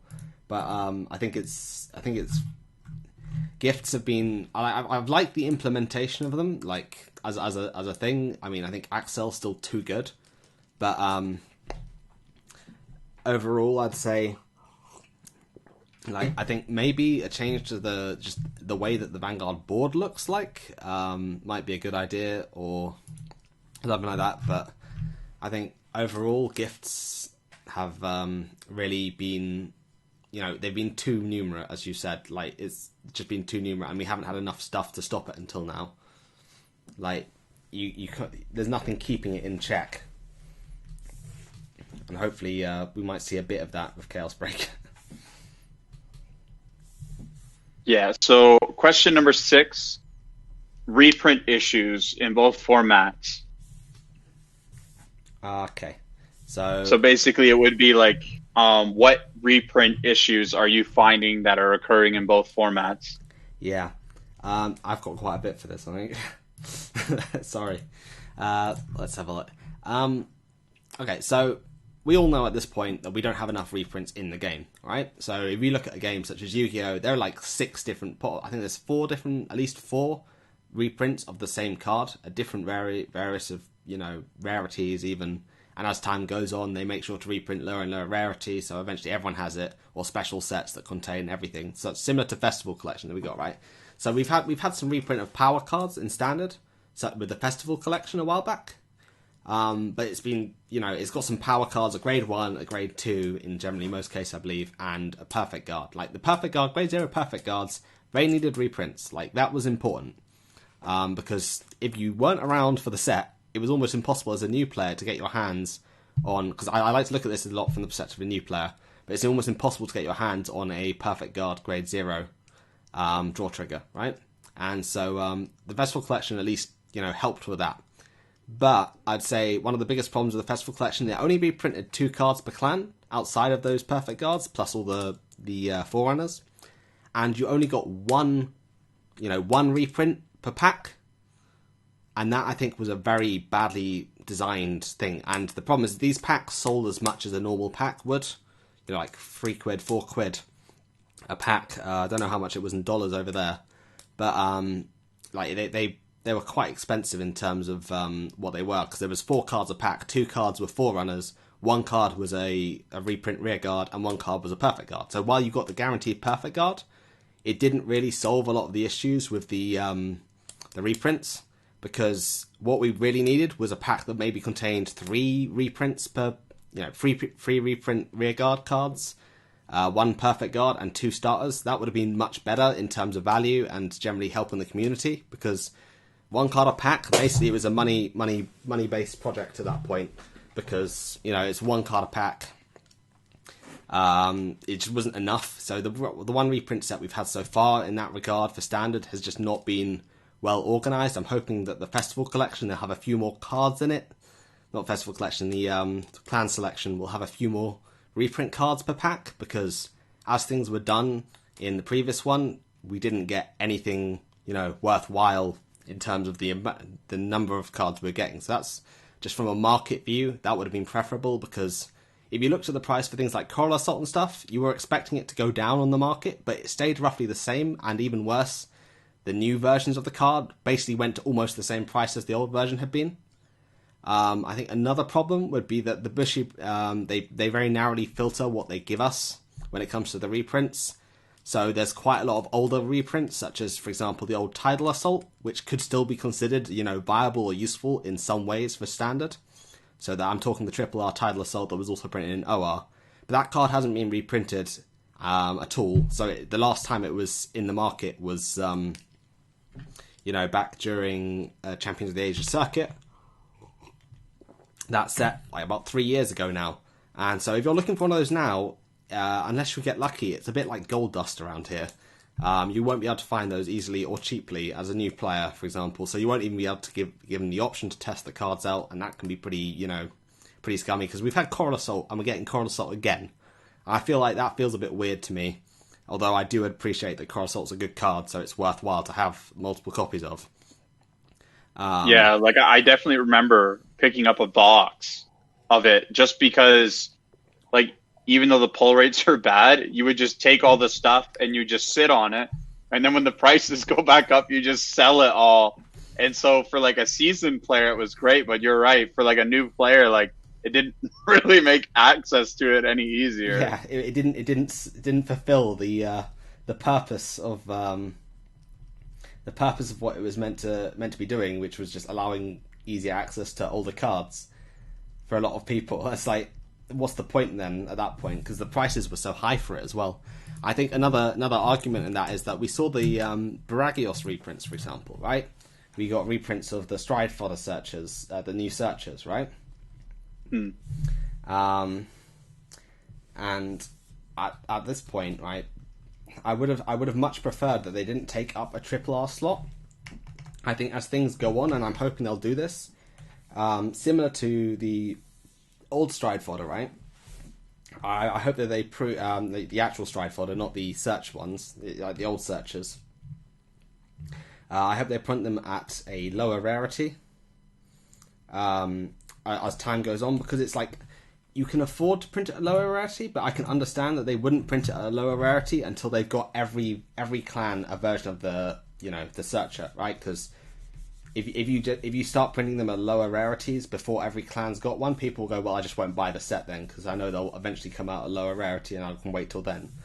And I think that's part of the issue on that one, is that the design of this. I'm seeing the Baragios reprint, and I'm like, it's cool and all that it's another triple R, but it takes up a slot in the set that I'd much rather have a new card than anything else. And I think one of the most criminal things that I saw in Storm of the Blue Cavalry, right, is that they produced support for Blue Storm Dragon Maelstrom, right? And it was good support. Yeah, it was actually really good this time. Yeah, it was fantastic support. I really love it, because I love the card Blue Storm Dragon Maelstrom, even in Standard. It's one of my favourite Standard cards, right? But the thing that baffled me most about that is that if you're a new player coming into the game, picked up the booster pack, you got these cards, you'll be sitting there going oh wow, I can search Maelstrom. What's a Maelstrom? Because unless you happen to pull the ASR, 1 in 12 cases, you wouldn't know what a Maelstrom was. So, not reprinting Maelstrom in that set, or at least printing a new version of Maelstrom in that set. You could have printed Lordly Maelstrom, for example, as a double R or something. But, not reprinting Maelstrom in that set, I think is criminal at that point, because you produce so much support for it, that looking at it with new players, because if we compare this to example for Eradicators in the next set, right? We got Eradicators, and we got Dragonic Descendant, right? You could build an Eradicator deck from all the stuff in that set, and it'd be perfectly good, right? It's a decent deck. I built one myself, right? It's even without Gauntlet Buster, which makes the deck even better. You can make a playable deck, and the cards make sense to a new player viewing the deck, right? And it just feels like it's a bit of a wasted potential of not actually having the Blue Storm Dragon Maelstrom reprinted in that set, because we're getting to a point where, some of the old grade 3 VRs are actually still quite good. And it's almost criminal that we don't have, reprints of them at this point, because I feel like it's the kind of thing where you could be printing them as double Rs or something at this point in time. Old VRs as double Rs, because, again, you don't have to worry so much about the market losing as much value, which is partly why they don't do it. Simply due to, due to the fact that the older rarities will keep their value. Whereas if you've waited 3 years or so, now's the time to basically do a reprint version of some of them, and you can print them every set, and it will give newer players, cards to use. If you've got an NLK, for example, No Life King, or a Maelstrom in a booster pack as a double art, at least you have a Vanguard, rather than having to, as a new player, for example, having to wait out for, you have to hope you pull the 1 copy of the thing per box, or 2 copies per box, and hope it's the one for your clan. Whereas I think if you had better odds for pulling cards that could be used as VRs with reprints, I think it would be a lot better in terms of, reprints in general. For that, I think, again, with premium, we already talked about this, but I think that the premium requires mass reprinting of several strides per clan and several G guards. I think that's my main thought on the premium one, but do you have any thoughts on it? Yeah, so in regards to reprint issues, we need to see more stuff come out, for stock as well. I know this isn't 100% a reprint issue, but the problem is that with stock as well, we have a problem where when we don't get reprints for old cards, right, and then we get new sets, and those boxes get short shipped, right? And I understand there's COVID going on right now, so there's a little bit of leniency. But when the product is short shipped, you have problems where it becomes hard to obtain. And now you have this problem where it's actually quite hard to get cards from a new set, which makes no sense because there should be enough stock to where now you have all these sets you need to reprint. And if the stock was just done properly, then you'd be able to reprint, catch up, and then get to the point where you wouldn't need to do reprints because you've had it caught up. But if we keep having this problem where Bushi keeps short shipping product, not only are some stores going to be like, look, I ordered this many, but I didn't get that many, I can't keep doing this, right? Yeah. It's just, I think stock's going to always be a problem. The problem is a lot of these issues feel like it's company based and the willingness of Bushi to do any of these things. And it could be solved. But it's a case of whether Bushi decide to or not. I definitely agree with your point on the PGs. PGs need to be easier to obtain.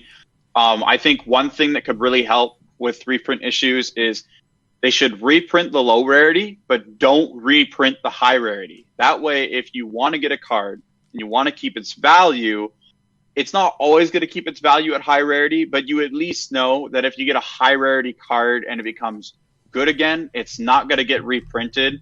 And people that are playing low rarity, most of the time, as long as the card's not super expensive, they're not looking to buy that for value. Not a lot of people buy cards in Vanguard for value because inherently the way the game works, you can't really obtain a bunch of value, right? You can still make money, but I liked Solemn's point on it is that Yu-Gi-Oh is a game you can invest your money into and make money off of. Card Fight, not necessarily. You can make money here and there, but it's not a good thing to invest your money into Card Fight if you're expecting to make money back because cards are going to lose their value. Yeah. I think that's a good point. Yep. Mm-hmm. And then for our last question, and then after maybe we'll have just one bonus where we can just talk about some things we want to talk about outside. How does the cards design affect both premium and standard in different ways? I think we have definitely seen that already with, and sort of discussed it partially already with gift markers, because as you mentioned before, gift markers in general, they're better than on stride skills. So I think that certainly had a large effect on design. I think Another thing that's had a large effect on design is standard forerunners. That's affected the game very much. I've seen, the one thing I have noticed very much about the design of Bushiroad's design team is that they've linearized a lot of... no, I wouldn't say linearized, actually. It's... with standard, right, you have a lot of cards that do the exact same thing, right? But slightly altered. I would agree. Right? So it's like Baragios is the same as, any other searcher, right? If discard a card, top 5 cards, add a card, discard a card, and then have a effect to gain 5k, right? Mm-hmm. And I know that that's not actually that different from original, because when you look at the original stuff of Vanguard, there was a lot of cards that just said the same sort of thing based on a different condition, right? But I think they generally wanted to bring that. I think that faded away more as we got towards the end of G, where we got more and more separation. And I think overall, I think it's greatly changed how. I would say it's definitely changed the way that the game is played to be more simple. The whole idea of Bushi going back to that formula of all forerunners are the same was so that new players who are getting into the game could effectively not have to worry about going, oh, but what does this clan do? What does this clan do? Especially at the basic levels, like the first ride. If you made every clan do the same thing, which is draw a card on ride, you get to a point where that's not a confusing matter for a new player, and they only have to start learning from that point on generally what people do. But I think we've gotten past that point, and we could start to look at forerunners, and I think that would be one thing that I think I would like to see come back, is forerunners that move back, because that was one of the most intriguing parts of the game to me when I first began. The fact that you could have a card, your starting card wasn't just your starting card, and that was it. It was that card then came into play later on in the game and was an investment into your effective game strategy. And I think the removal of that sort of style of gameplay, we could definitely benefit with having that brought back in. You'd have to have, if it didn't have the draw when ridden on, right, you'd have to have some very, very powerful effect on these cards, though. Like, it would have to be extremely powerful and worth the fact that you're losing the draw, unless you also included the draw. Which I doubt Bushi would at this point in time, because we did see a few grade zeros when Standard first started off. We got a few grade zeros for every clan. We got a grade zero for every clan, but it never had anything that was like Forerunner style. There was no grade zero that moved out of the soul on first ride. They were only grade zeros that had bonus effects, often not very good or worth running. I think that's one thing I would like to complain about in terms of design, is that more and more there are a lot of cards that literally don't have a purpose, that are printed just to fill up space. And Bushiroad intentionally seems to neuter the cards to make sure that they can't ever really be played in any deck at all, really. Like, Bushi never really did that before V, did they? Where they made grade 0 units with effects. It was always the grade 0 units were triggers, right? Almost always, yeah. Almost always is. But it was it was definitely a case of more and more recently I've seen it's just sort of like there's no reason to fill up space in the deck with the new card they produce, because it's just never an effect there's one in Narukami, there's a grade 0 that is effectively it's just bind itself and bind an opponent's card, right? And I don't think anyone's ever used that because there's just no purpose to it. I think it was the spacing too, because like you don't, most of the time you ever don't want to put an extra grade 0 into your deck because it causes consistency issues, right? Yeah, exactly. That's it. It's the consistency issues that are most baffling when it comes to that kind of thing. It's like there's a lot of cards like that just feel like they don't have a purpose in the game. Like, it's not even like someone's going... If a kid has only got like the commons and rares in a set, right, they're still not going to pick that card. If like a new player is still not going to pick that card unless they have no other option. Like, if they're even decent at the game at that point, I think it's highly unlikely they're going to pick a card that doesn't really do anything. I think it's a really good example of this is the new Mega Colony card. Like the new Mega Colony, one of the new Mega Colony grade 3s. Its skill is like Counterblast 2, rest this card, and then your opponent can't stand units during the next stand phase. Like, why does that exist as a... It's a case of, I mean, it's sort of okay, I guess, because it's a rearguard skill rather than a vanguard skill. But it's just one of those cases of why does...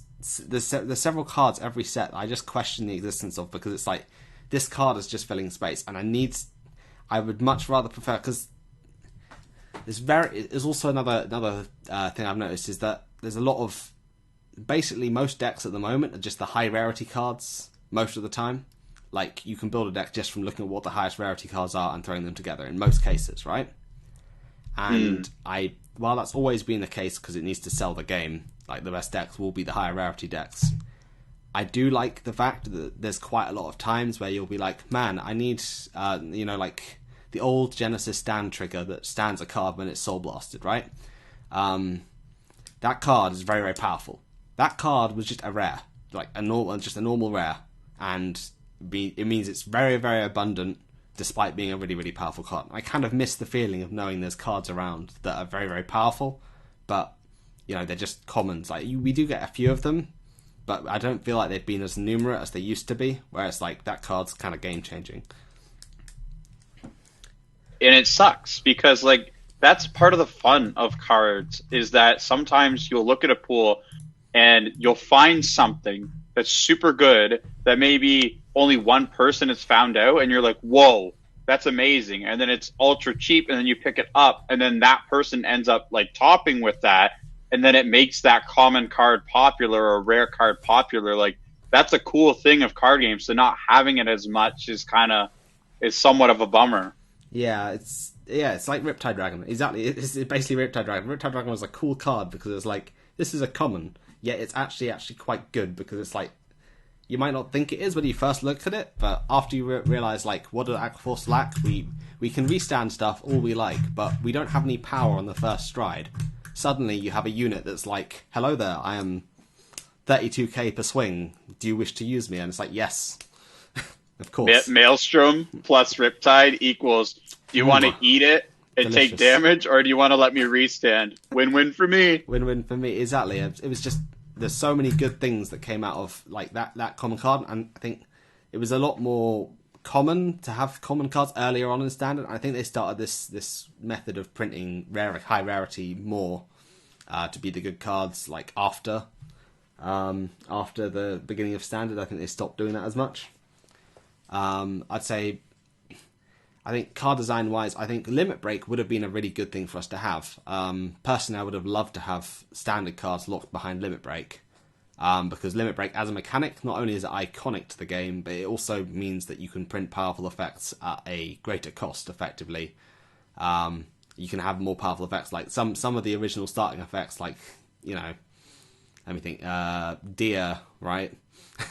Would have been great. I mean, at that point, the point you're using Deer, you were like 3 rides in, so I guess it's not a very good example, but if certain things had been locked behind Limit Break, I think it could have had a greater effect, and it also would allow people to think, you know what, Standard is partly skillful because you have to juggle damage, because that was one of the fun parts about Limit Break, is that, you know, you might leave your opponent on 3 damage instead of taking them to 4, despite the ability. And they could even do what Zero did for Glory, where you have Maelstrom underneath of it, you get Limit Break 4 instead of Limit Break 5. So they could even do that with Limit Break 4, where that would encourage the game to go on longer, because your Limit Break would be reduced by 1 when you ride the cross ride on it, right? Yeah.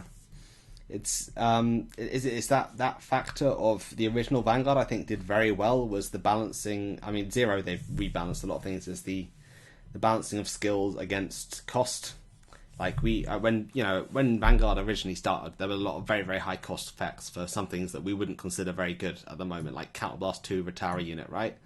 That wouldn't really be considered nowadays as a very skillful ability, would it? Or like old Overlord, CB3, when you kill a rear restand, drive -1.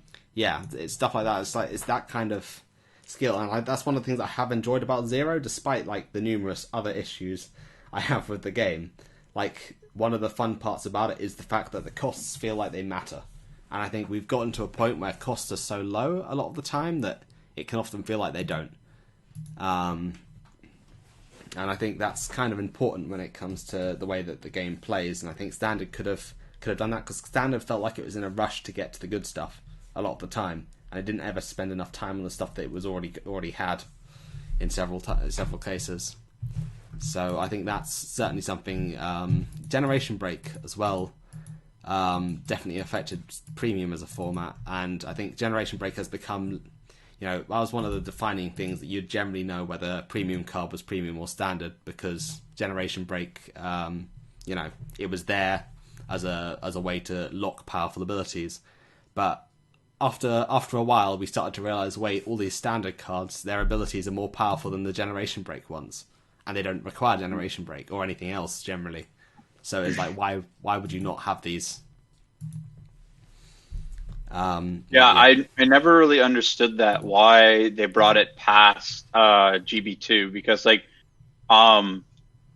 less powerful strides had GB1 for a reason, because they were less powerful. You couldn't win on the first stride, right? Yeah. So most games in G, it was you go to second or third stride, and then I would assume that later on in G era, it was more like you killed your opponent on the second stride, not the third, because I assume that was probably pretty early in G that it was you could get to the third stride sometimes. Yeah. And G-Guard certainly helped with that as well, because you would accelerate generation count.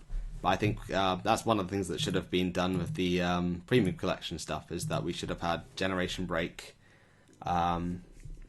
We should have had Generation Break stuff in Premium Collections. Several of the skills, like Katrina, should have either been locked behind or limited greatly by Generation Break count, because while some decks did need an early game stride that didn't have Generation Break, like Valios, I think was one of the best designed. That's just me being biased towards the Aquaforce as a clan, but I think Valios was one of the best designed cards in the first Premium Collection, because it was a card that had a good skill, and then it had an even better skill, but that was locked behind a certain strike count. That was good. That was well designed. But then we had more Fester and stuff, while it was locked behind a number, it just wasn't locked that far back. And the worst part about Valios, too, is that he was so properly balanced and a good card, but because the game was so fast and you needed to kill by first stride, there was only certain situations where you would use Valios. He's still really good, and you still would want to use him to get the cards on hand and then hopefully survive, but it didn't always save you, you know what I mean? It sucked. It didn't always, but he served me very well when he first came out, and I'm very happy with the card itself. I think Aquaforce has got the best toolbox in all of G. Fight me. It's got the best G zone out of any clan, in terms of variability at least. But Yohannes, I love you. You're such a good card.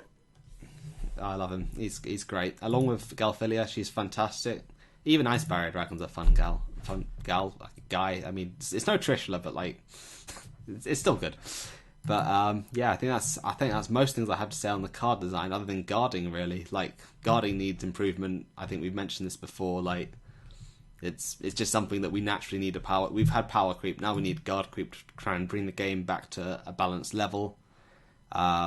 Triggers, I guess, is the other thing I'd talk about, is that I think the power gain on triggers at the moment is too large, just too big. It makes too much of a difference. It's not the same as the old ones where, 5k. I think we did need trigger increase in defense, but we didn't need the offensive side of triggers to increase. And also, I think stand triggers I would like to have back in the game, even if it's just for Protect and Force clans. If we had stands from the beginning, I think we wouldn't be seeing... I mean, it might have made Force clans broken at the beginning, but I think if we had the stand triggers, we wouldn't be seeing so many skills that help restand units in Force, for example, because the reason they're doing that is they have no other way of doing it. So I think if we had stand triggers, the game balance would be very different. I'm not a particular fan of fronts, to be honest. I don't like that. I don't like the fact that fronts are limited only to Axel. It's annoying because it's so you against Axel clans, there's a choice of 4 triggers that they could have, but every other clan, the only risk you suffer is a crit. That's it. There's that aspect of not having any adaptability in deck build trigger lineups for offensive adaptability in Protect and Force that I don't like. The thing that I don't like too is that with Excel, even though we have that force trigger, most decks don't use or force. Wow, force triggers. Forget force markers. Yes. For the front trigger, I find that most Excel decks don't use it well outside of like God Hand and maybe like Leopold Great Nature when that came out. That was huge with fronts. That was the main reason why I got it, because it gave me like a good feeling like Aquaforce until Aquaforce got good again. And like, like I want to see more decks in Excel where they actually benefit from fronts, but not like God Hand where you hit a front and you just win. I like get that gross crap out of here. I mean, I think actually it makes me think back to my Protect 2 description earlier.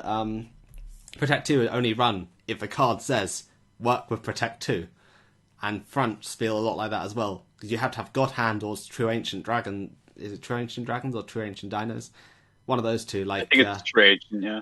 Yeah, one of the like you only run them if that's the case, and that's pretty much the only case of doing it. Or you have to, you know, I don't know, maybe Gold sometimes runs them just because they generate a lot of Axel markers and they don't have a lot of power cards. But I guess with the new stuff, they don't need them because Gurgit just says nah. Gurgit's like, I'll give your whole front row beautiful pluses for free. Oh, dude. Honestly. Oh, man. He's just trying to be a nice guy. He's like, you guys missed me? I missed you guys. Here's some gifts. So for card design in general, I think I'd have to agree with the limit break or the limit break argument that you brought up. I really miss limit break. It really was a good era. Like, even if Aquaforce wasn't good for a little while until we got Reverse was great for Aquaforce. It was our first win-win unit. Like, seriously. Like, regardless of what you do, you get some kind of benefit. Either your opponent's going to take 2 damage to the face, or you get a retire and a draw. And so it was almost like Maelstrom on steroids. And it was just very, very good. And I miss how Limit Break forced you to play slow, but to me, it was never boring because you had big, strong effects. And so you had to play around your opponent. And it was always interesting, like you were saying earlier, how to see how people react when you don't give them the 4 damage to see what they do. Like whether they pull out the limit break enabler or they don't have it, and so they have to work around a different strategy. Like, just that in a whole I felt was very good for the game, and I'd like to see that come back. And we've already had one card come back with limit break, which was Spectral Dupe, which made me kind of excited because I'm like, does that mean we're gonna get limit break back? Like maybe I'll wait.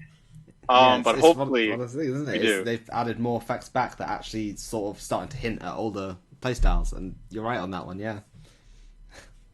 And then for other things for card design, I would probably say that my last 2 things would be, again, I agree with your point with the generation break, because like that just was so not good. Like the fact that the GB Break 2 stuff is supposed to be GB Break 2. It's not supposed to be, I spam a bunch of face ups and then I just go ham into you with 1 stride and you dead.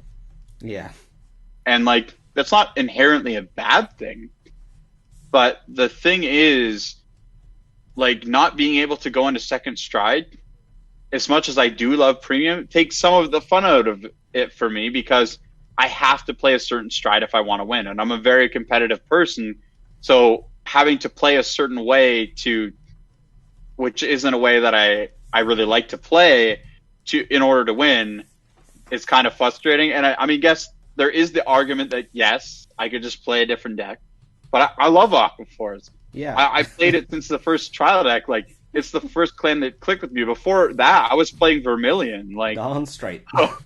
Yeah, exactly. I was like the farthest thing away from Aquaforce. And so, like, it's just my clan, and I don't want to give up on it. Yeah. And then, sorry, go ahead. No, after you. Sorry. I was just agreeing. And then the other thing for card design that I might get a lot of hate for is that I think that G units in standard was a bad idea. That if we were going to bring back G units, they should have been made as new cards, but for premium only. Because the problem with G units in standard is that when you bring G units out, they already have pretty decently strong skills. And so you have to match it to the power creep of standard, which means you get units that have some like Lured, right? Like everybody that plays Shadow loves Lured. You cannot make Lured bad. If you balance Lured too much, then people won't buy it, right? And so then Lured had to be severely broken, and then it caused a whole bunch of problems because it wasn't properly balanced. And also, people that play premium, they want to see their archetype supported. So, like, for instance, I have a friend that he's been playing Lured and premium for like ever, and it's like barely ever changed for the most part. And then with all this new stuff, I don't know if that's been able to be changed, but people are always excited to see if it'll change. And I feel like with the G units, if they've been put in premium only, we wouldn't have this issue where we need to up the level of power creep to match the G units, because the G units would be in the format where they belong. And like, I don't think it's inherently horrible now that we have things, because we have things balanced with certain G units in standard. But we also have other cases. Like, I don't know how you guys felt about Lambros, but when Lambros was revealed, like at first, my heart visibly hurt. And you guys have probably heard me say this in CarpetCon. It hurt so much when Lambros came out, because what it said to me is that we don't care that you want a restanding Vanguard. We don't care that you want Lambros back. You're going to take a different style of deck. You're going to take a column restander. And if no other clan had kind of gotten double re, fine. But what made me so kind of like, why was it designed this way, is Sherrit can restand 2 rear guards. Yeah. Right? So then why are we locked to a single column? Yes. So then I can't use Terrific Coil in my competitive deck anymore, because you only stand a column. And so it's not really worth running Terrific Coil unless you're going for the aggro build with multiple crits, like 12 crits. Yeah, I agree. Like, that was one of the things I was like, okay, we started standard. We had Naval Gazer. Counterblast 1. Stand a card. Oh yeah, I can't wait to see what the next Vanguard grade 3s are going to be. Oh, okay, we get Maelstrom. Like, okay, that's cool. We get Glory, that's cool. Revan, that's cool. I wonder when we're going to get one that restands things. We finally get one that restands things. It still restands for only 1 extra attack. I was like, what? It's I mean, I guess that they're trying to play on the old Lambros playstyle of you would always restand a column like first stride, because it was like, generally you wouldn't have enough power to hit with just standing 2 separate ones. But they forced us into that, and I don't like that. I like the ability to choose between stand 2 different ones and stand 2 in a column, because that at least gives you the options. But I agree with you, like that was mind-blowingly like, why is this like this? Like, I don't like, I was hoping more for like Davos being a resource and control varied card, and then Lambros being an offensive card, and basically the 2 working in tandem. I didn't expect to actually get the superior ride. And while I do like it in a way, because it's given me new options in premium in some places, but I don't like the fact that it's tied in the way it is. And it just doesn't feel quite right. I feel like we're playing machining. In a way. It's like you rest your own cards. It's like, are we playing machining here? Like, did I miss something? And like, I get it. Like, the people that do like it are like, well, it's good Aqua Force, you just like it. But like, I don't know if you're the same. You feel the same as me, but for me, I don't play Aqua Force to just be the best Aqua Force. I play Aqua Force because of its play style. A bunch of small waves that add up to a big one that wins you the game. That's what makes me love Aqua Force, right? And so people that love that idea of Aqua Force, if that gets removed, then it's very hard for those kind of people to say, well, I'm going to still stay in, or it takes a lot of merit or willpower to stave it off and work it. And the deck was great. Like, it's a great deck. Like, it's not as bad as a lot of us first thought, and thank God for that. But it's just not the same as Lambros. Like, you play Lambros in premium, you're like, and you play Lambros in like standard, you're like Oh dear. I know that. Yeah, that's probably the best summary of it. Like, I do.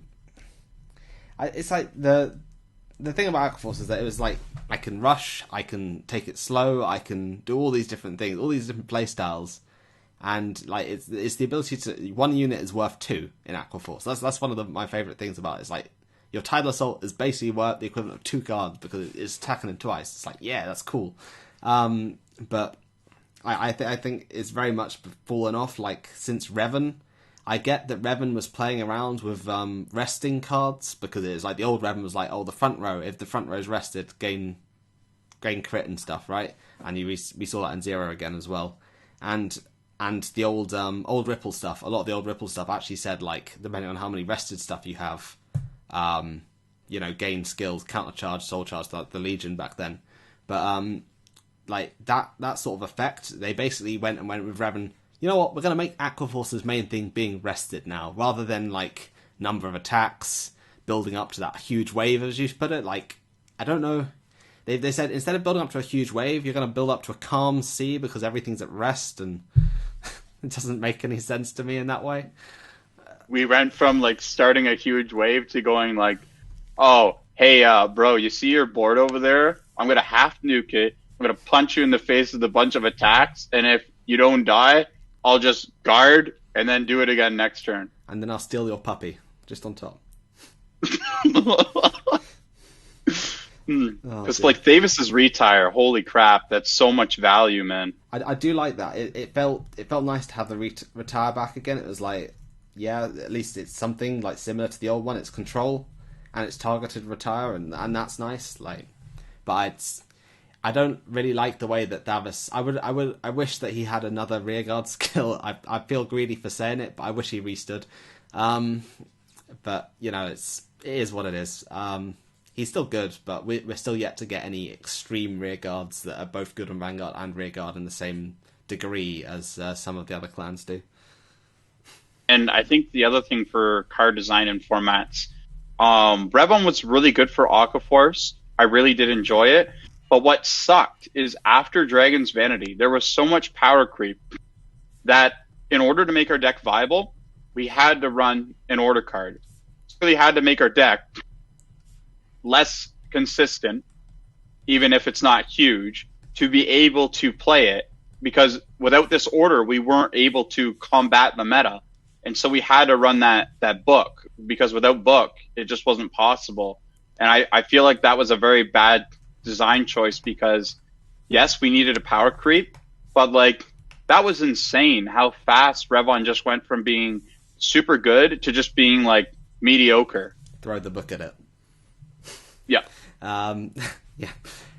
Yeah, I do remember, because when Revan first came out, that's when lockdown was announced in the UK, and then the event was cancelled. So I've been waiting for that event because I'm like, finally, I'm playing a deck. My Aquaforce is in a good place. It's high tier. We're gonna go for it. We're gonna do really well at this event. Lockdown's announced, event's cancelled. Everyone's sitting there going, well, okay, at least I'll be able to play Revan still when it gets out of lockdown. Lockdown's still going now. No events have been played since that day, and yeah, I've still yet to play Revan in like an event or anything at an event since then. So it's one of those things, and I'm hoping at the moment that Overdress addresses a lot of the problems that we've been talking about. I was thinking that could be probably our last topic for today, would be Overdress and speculation, because can you really have a Vanguard discussion without speculating about Overdress? Yeah, I think that's a great thing. For Overdress, for me, what I'm hoping is I'm hoping it's not a reboot. I probably still stick with the game just to see what comes after, even if it is a reboot. But it'll be very hard for me not to leave if I don't like what comes from the reboot. Although I don't think they are going to reboot it. Hopefully that's not the case, because like it's going to be very hard for the North American stores to be like, yeah, I'm on board after the second reboot, right? Oh yeah, we're struggling to keep ours on board with the first reboot stores here in the UK, because like it's a case of like, I think if I'm hoping I'm on the same boat as you with the whole, I hope it's not a reboot, because from what I can tell, it doesn't look like a reboot. They wouldn't be reprinting all these stuff and then announce it's a reboot, because no one will buy the clan selection if it's a reboot, because they're going to announce it before clan selection drops, right? So no one's going to buy it. So I'm just saying the signs say it's not going to be a reboot, but I'm hoping that whatever they do, it allows the adaptability in the game that we've been missing. The ability, it might not be strides, and I don't want it to be strides again, to be honest, because it's like, we've done that, we've been there. Like, at this point, you'd just be going down the same road as G, and then we'd end up in the same stopping point, right? I was thinking, personally, because it's overdressed, I always imagined that we would get some sort of equip system, where effectively you could have an extra deck that has equip cards in it, similar to orders. So it's not like you have to draw it, and then you could have different equips for different situations. So, for example, if you're on grade 2, and you're going second, so your opponent's going to get to grade 3 first, maybe you have an equip that says discard a card from hand, equip this to your grade 2, and then it boosts the power during your opponent's turn, and effectively means that that grade 3 turn isn't as lethal, which is one of the other problems in Standard at the moment, is those grade 3 turns for first ride are just often they're game breaking because you drop everything in your hand just to stop them. And at that point, it's like, you know, we need some like alternate game plans and stuff. But I don't want to get rid of the grade 3s that we already have. I just want to provide options to equip things to them as some sort of equip system, as I said earlier, for one way or another. And I don't know if it's viable or not. What are your thoughts on it?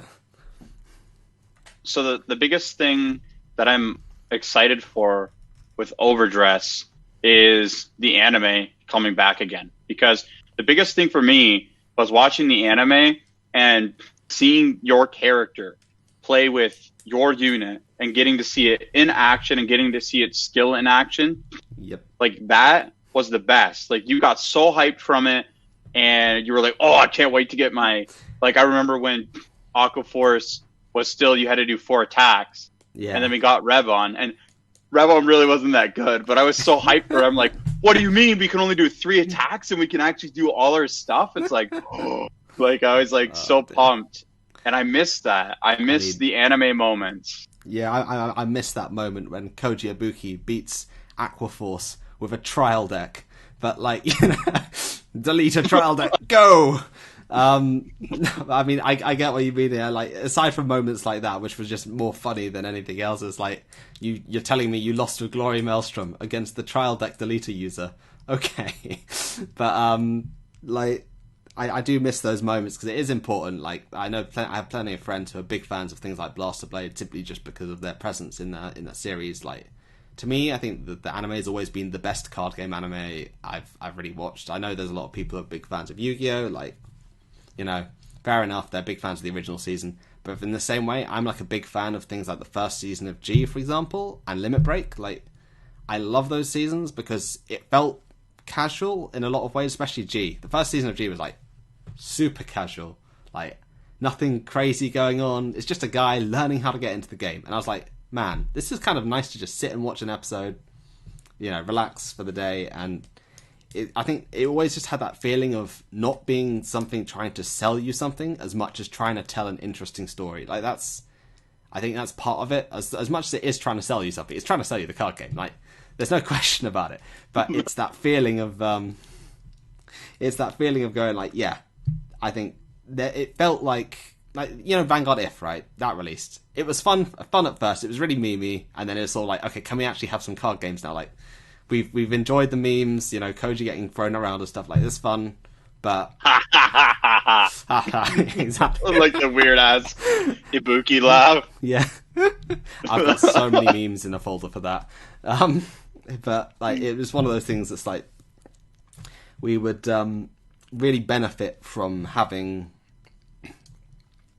the card game anime again, because the reason why If worked is because they have developed their core characters so well over the years that you just know who that is. You're like, Shingo, he's gonna act like this, you know. I don't know why I said Shingo. Like, I feel like they destroyed Leon in the V series. I don't like Kid Leon. I think it doesn't work anywhere near as well as Leon the righteous, I'm gonna save my people with card games. That was my favourite version of Leon, and the one that I completely agree. Like, it felt like Bushiroad was like, well, Japan doesn't like Aqua Force, and so that's our majority market. So Aqua Force doesn't need to have a good character, and like, that may not be the case, but sometimes it seriously feels like that. It's like, just Yeah, because hardly any people don't play Aqua Force in Japan doesn't mean people don't actually play Aqua Force. I know it's that feeling of, I feel like they did some changes in V that just weren't necessary. Like, I'm hoping that whatever character we get that plays Aqua Force in Overdress, as long as Aqua Force exists in Overdress, I'm assuming it will. Like, I hope they do well. I mean, Aqua Force is the favorite clan of the game's creators, so like, it should at least hold some respect. Is that a fact that we didn't know before? Well, I just felt like Leon went from being this total badass to where he beat Kai, and at the time when he did beat Kai, people were like, "What? Kai lost?" Yeah. And like every Aqua Force player was like, "That's right, representation, That's right. finally." Get drowned. I mean, so yeah, that, and then Jamie. Jamie was my favorite Aqua Force player in the anime series, because it's just like, I like his personality. He was just very cheery, but at the same time, he fits the characters that he's playing as well with Davos. Like, I think Vanguard just had as an anime has had the best card design, the character design out of any series I've watched. Like, they design their characters really well and really well thought through. And I'm hoping that Overdress keeps with that, and we get some more iconic characters, because I don't think they're going to stick to the old ones. I think they're going to go for something new. I really like the Shin arc, because the Shin, it was just fun. Like, I really love Shin as a character. He's like my third favorite character, next to Miwa and Mira and Jamie. But I think they like, just character wise, I think they've shown they can produce good stuff, and I'm hoping they can do it again. Like, that's all I really have to say on that at that point. Oh dear. I am excited to see new cards in Overdress, because it's going to be things that we don't know what they are. So we're not going to know the effect 100%. And so hype can come back again. People can get super excited about cards because they're like, whoa, like that's really cool. And people still do with reveals, but it's only when like it's a new rear guard, right? Like, people are still excited to see old cards come back, but it's more exciting when it's a brand new card that you've never seen before. Yeah, it's like when they released all the new Maelstrom support, and I was like, hot dang. Like, it was really good to see, and I think overall, I think part of the problem is there's this big disconnect between us being shown the card and then waiting like months, and by then the hype's died down, like, because there's the disconnect of, we get shown a card like months before it comes out, and while it's not so much true, I think once the anime comes back, we get to see the card in action as it's announced, generally, or very close to when it's announced, and that has a big would be really cool impact on hype, doesn't it? It's like, seeing the Maelstrom being used versus being told what it does is very, very different.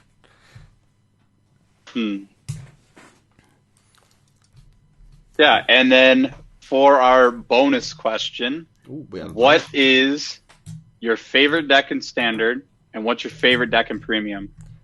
Ooh, okay. So my favorite deck in Standard is probably Blue Maelstrom, because although Lambros is my favorite unit of all types in Vanguard, ever since I saw Lambros, I'm like, he's the card for me. No homo. But like, yeah, Lambros has always been like the number one on my list of cards I love. But Maelstrom, like, the strategy of Maelstrom just felt right, because it's the pressure building up and eventually bursting, like the feeling of your opponent knowing they have to guard these attacks. That is fantastic. And even though the new cards say, don't even bother, we're going to stand anyway, like, Maelstrom has always been like my favourite Standard playstyle because of that. It's that feeling of, the pressure constantly boiling, constantly keeping up, and then Riptide Dragon, of course, my second favourite unit. But, Riptide Dragon also being a big part on that strategy. I just like using him and swinging him around like a maniac. But then there's, in Premium, I'd say, honestly, it's my favourite Premium deck would be my Good Stuff deck Premium deck, which I don't know if it's something you could call as a favourite playstyle, because I'd say if I had to go back to G, it would probably be Thavas or Blue Wave Valios, just because I love the design. But in terms of actually favourite decks, it's my Good Stuff deck Premium build, which is patented. No, it's not. It's patented Good Stuff deck.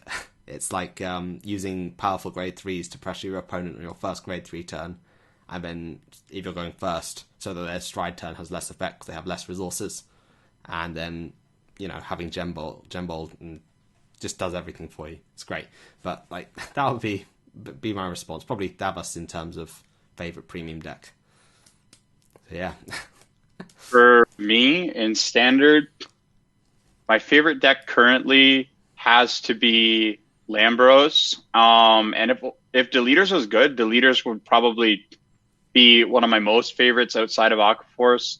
But the reason why I like Lambros so much is because even though I don't generally like Lambros' skill and I don't like the way it works, the sheer amount of stuff you can do to your opponent is great. Like being able to look at their pieces, like, and your opponent's like, oh, they just got 3 Thavis. And if they don't know what your deck does, it's just hilarious because you're on Thavis and you have 2 Thavis and you just go ahead and red 3 and just nuke half their board and they're like, what the hell just happened? Pew pew.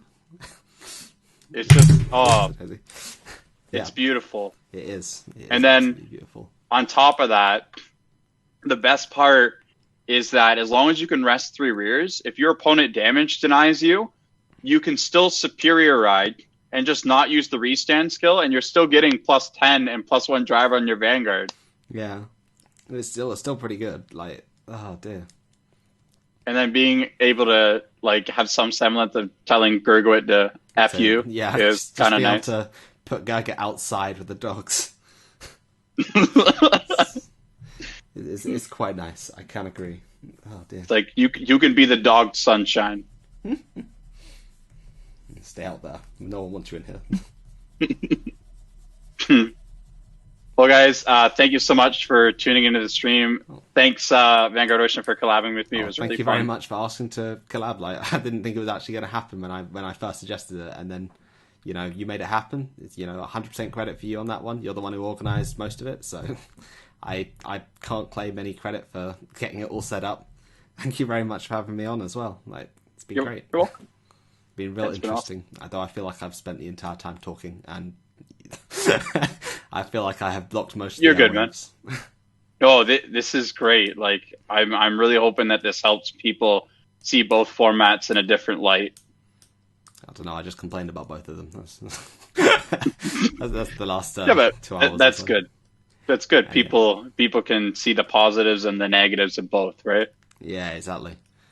Oh dear. Anyhow, thank you very much. I'm sure next time maybe another time we'll be able to do another one like this at some point. I don't know, maybe on a different subject. We'll see.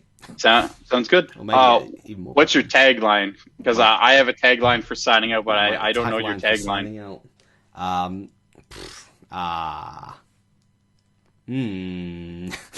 I don't really have one. Like, I just say whatever comes to mind at the end of my. I guess see you next time. Really. Sounds good. Well, as always, guys, let the wind blow. See you next time. Epic.